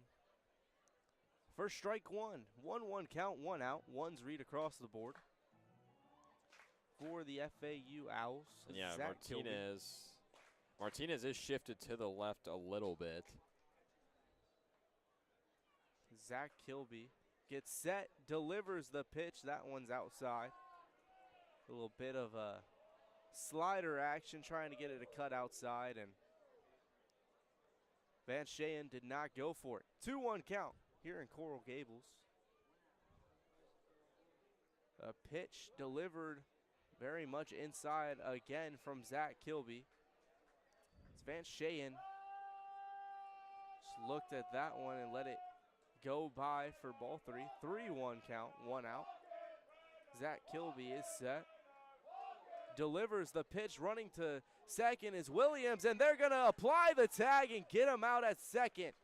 A great play from TJ Gramsty to get the out. Jonathan Lopez laying the tag.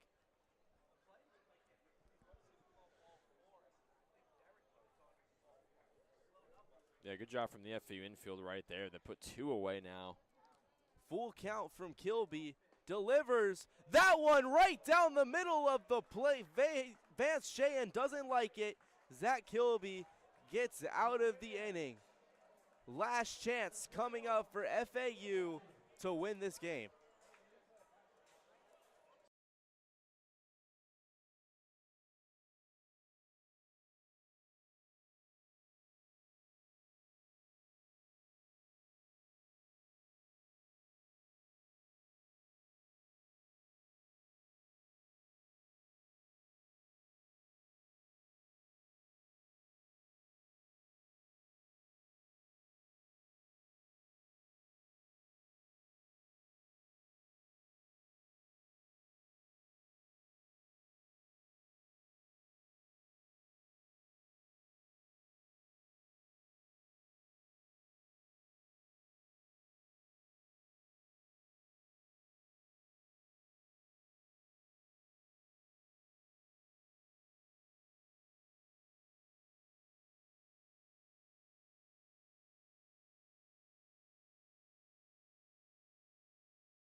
Welcome back to Alex Rodriguez Stadium in Coral Gables, Florida. Miami's getting set to try to retire 3 straight FAU batters to get out of this game. Just had a wonderful dance from the Miami Maniac. I'm really growing to love that guy. I've never seen him before. This is the first time I've seen him, and it's a fantastic mascot. Not as good as Owlsley. We still love Owlsley. He's still the best mascot in the nation. I don't know. I think I'd still take Owlsley by at least a little bit. That's a tough argument. I don't know. But Nick Romano is set to lead things off, the heart of the order for the FAU Owls. If they want a chance to get back into this game, this is the part that you want up. Nick Romano, 2 for 4 on the day, still gets to bat because Boylston was thrown out. The first pitch goes in low for ball 1. Ryan Bilka still in the game for his second inning of work. Gets set, gets the sign, delivers the pitch. That one right to the second baseman, Jake Ogden. That's his second error as Nick Romano is going to get to first safely, and Jake Ogden has to be going crazy in second base because that's his second error. Still waiting to see if that's scored as an error. It probably will be, as you said. I just don't like how far he's positioned back. It's making that back lip of the outfield really a play in this game as Michael Peraza's up now. He's 3 for 4 on the day, 387 on the season. And that actually was scored as a single. It's a tough call to make. I could definitely see the argument for it, but yeah, that's a leadoff single. I don't agree with the score, but that's okay. I'm just a broadcaster. As that pitch from Bilka goes in for strike 1, 1-1 count, no outs here in Coral Gables, Florida. Michael Peraza up to bat, 3 for 4 on the day, a double and 2 singles. Also flew out as Bilka is getting set to throw the third pitch of the at-bat. Only 5 pitches on the day so far, 21 Ks on the season, 3.60 ERA as well on the season. As Ryan Bilka gets set, delivers the pitch, that one just barely inside. Miami fans don't like that call. As Michael Peraza gets set for the FAU Owls, 2-1 count on him. Ryan Bilka is set, delivers the pitch, that one right down the middle of the plate for strike 2. 2-2 pitch, payoff pitch for Ryan Bilka, University of Miami Hurricanes. Fans are clapping. Bilka is set. Stretch the delivery. That one is fouled very high and into the parking lot. Check your cars if you've got one out there. I'll say check mine. I think mine's a little more down the third base line, but that wasn't too far off, that foul ball. A little scary, especially for Nathan Korst. 2-2 pitch. Fans are clapping. Pitches in. That one goes right by Michael Peraza for the strikeout swinging. Fans like that one, but that brings up John Martinez. So 1 down, 2 to go now. John Martinez is a guy that you want hitting. He's had a bad day today. I mean, he's 0 for 4, but that doesn't represent how good he is. I mean, one pitch, one hit can change everything, change how your day's going. Bilka's set. He delivers that one. Clips the inside zone for strike 1. 0-1 count, 1 out. As Bilka is trying to close this game out in Coral Gables, Florida. Bilka is set, gets the sign, stretches, delivers. As that ball went off the mask or chest protector of Alvarez. He had no idea where that ball went, tracked it down. Romano was unable to make it to second. He's going to stay at first. Ryan Bilka, 1-1 count, 1's read across the board, 1 ball, 1 strike, 1 out. Bilka gets the sign, stretches, delivers. That one's ripped into center field. Is there enough time? Yes, there is for Peralta to make the grab. Romano is out at first. What? Romano. Well, that's certainly a tough break. And Romano's beside himself right now. This might be reviewed. They're going to review it. This will be reviewed, so no one, don't go to your cars quite yet. I think I peeked or clipped on the audio board when I was saying what on that play. Had me confused. I saw straight red on the audio board. But I'm not sure about that call. Yeah, he was clearly safe, but who knows? Umpire might think something very different than I do. Let's see the replay again. It's being showed. Oh, my gosh, he's out. Oh, yeah, I don't know. We'll see what every human on this earth has different eyeballs. That means the umps versus us, so we'll see what they decide, but tie that's goes a tough to the call. Runner, That's a really tough has call. to be clear and indisputable evidence to overturn it. But if you're an FAU fan, you do not want to see one of your best players, a senior, making a costly running error like that. I mean, slide, dive, show some effort, and don't go that close to second base when that ball has a chance of being caught. It's just costly for FAU regardless of the outcome. Still awaiting the ruling from the umpire. The second base umpire, Brandon Henson, for tonight's game. Leading up the crew, Henson is. Miami fans are sure that this game is over. I don't know if it's over or not, but we'll find out shortly here on Owl Radio whether FAU lives to fight another day and we'll see Brett Patton, or the game will be over. We have, as of right now, no idea. The video replay really didn't give up much. Some fans starting to leave the stadium. They must have liked what they saw in the replay. But yeah, obviously, as you said, you need undisputable evidence. And being that they called it a pickoff, they called it an out, if there's, looking at the replay, I'm kind of leaning towards that the game's going to be over here. I don't know. It's a tough call, though. I mean, just gotta. I mean, if you're FAU, probably would have hoped they would have called Romano safe. But I mean, I could see why the umps probably led the other way on that call. I don't know. But nonetheless, if the game does end here, I mean, nothing to be too upset about it for FAU, because once again, you battled with a very good Miami Hurricane squad, much like you did up in Boca. Obviously, that game you were ahead and then you fell behind, but I mean, I find it hilarious how the guy operating the music started playing Please, Please, Please by Serena Carpenter at the end of this game when they're making a review. So definitely a little bit of humor here in the game. As we're still awaiting the ruling, the umpire's talking things over with FAU batting coach. That would be Joey Bellini.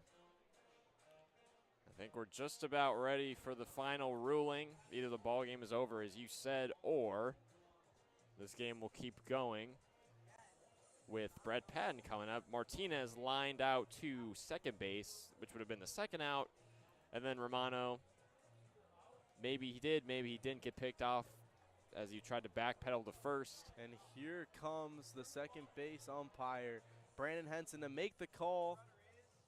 He is out. That is going to end the game. Costly error from Nick Romano.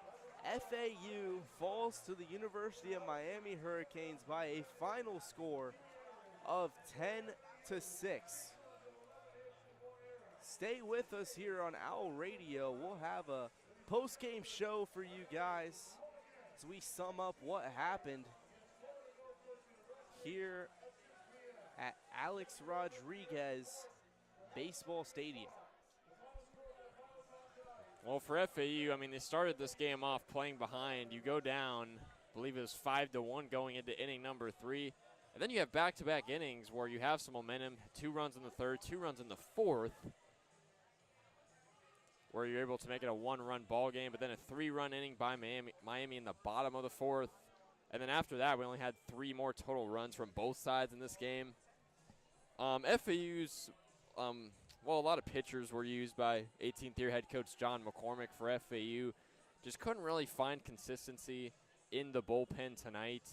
The offense was certainly on point, but obviously, as we saw, there were some missed opportunities.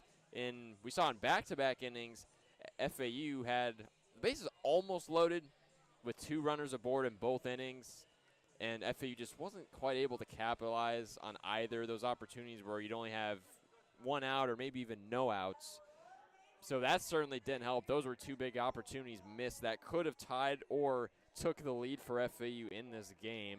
A lot of things to like, though, obviously, because much like the first matchup, I mean, you stayed in race. You almost kept up with Miami, but, I mean, we know how explosive offensively this Miami offense is, what it was going to be coming into this game. And, I mean, honestly, I think holding them to 10 runs, I'm not saying you should pat yourself on the back, but that's not too shabby, being how many runs this Hurricanes offense puts up, being number 2 in the country in total runs coming into this game. So you hold them to 10, you're able to put up 6.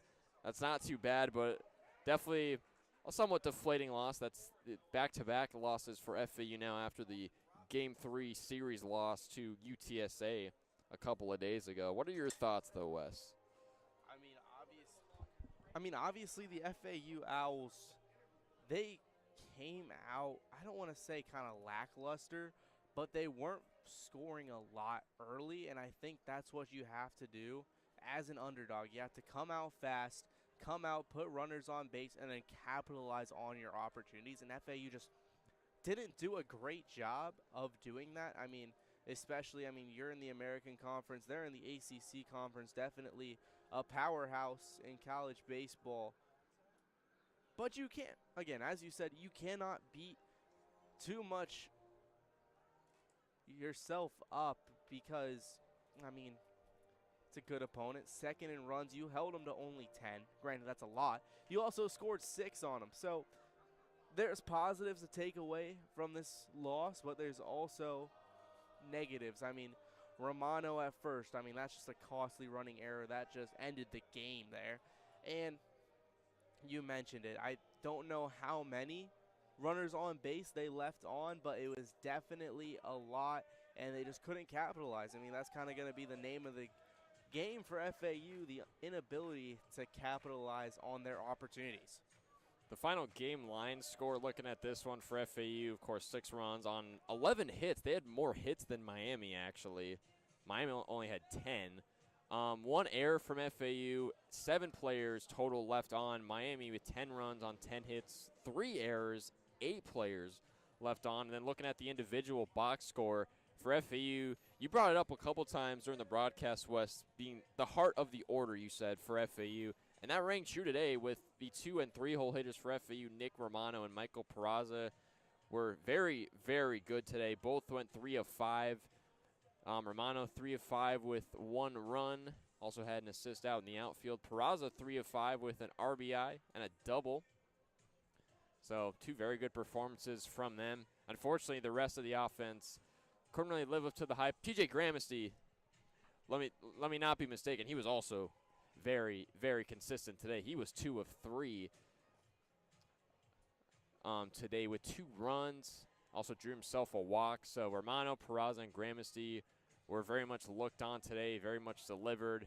Outside of that, just kind of came up empty if you're FAU.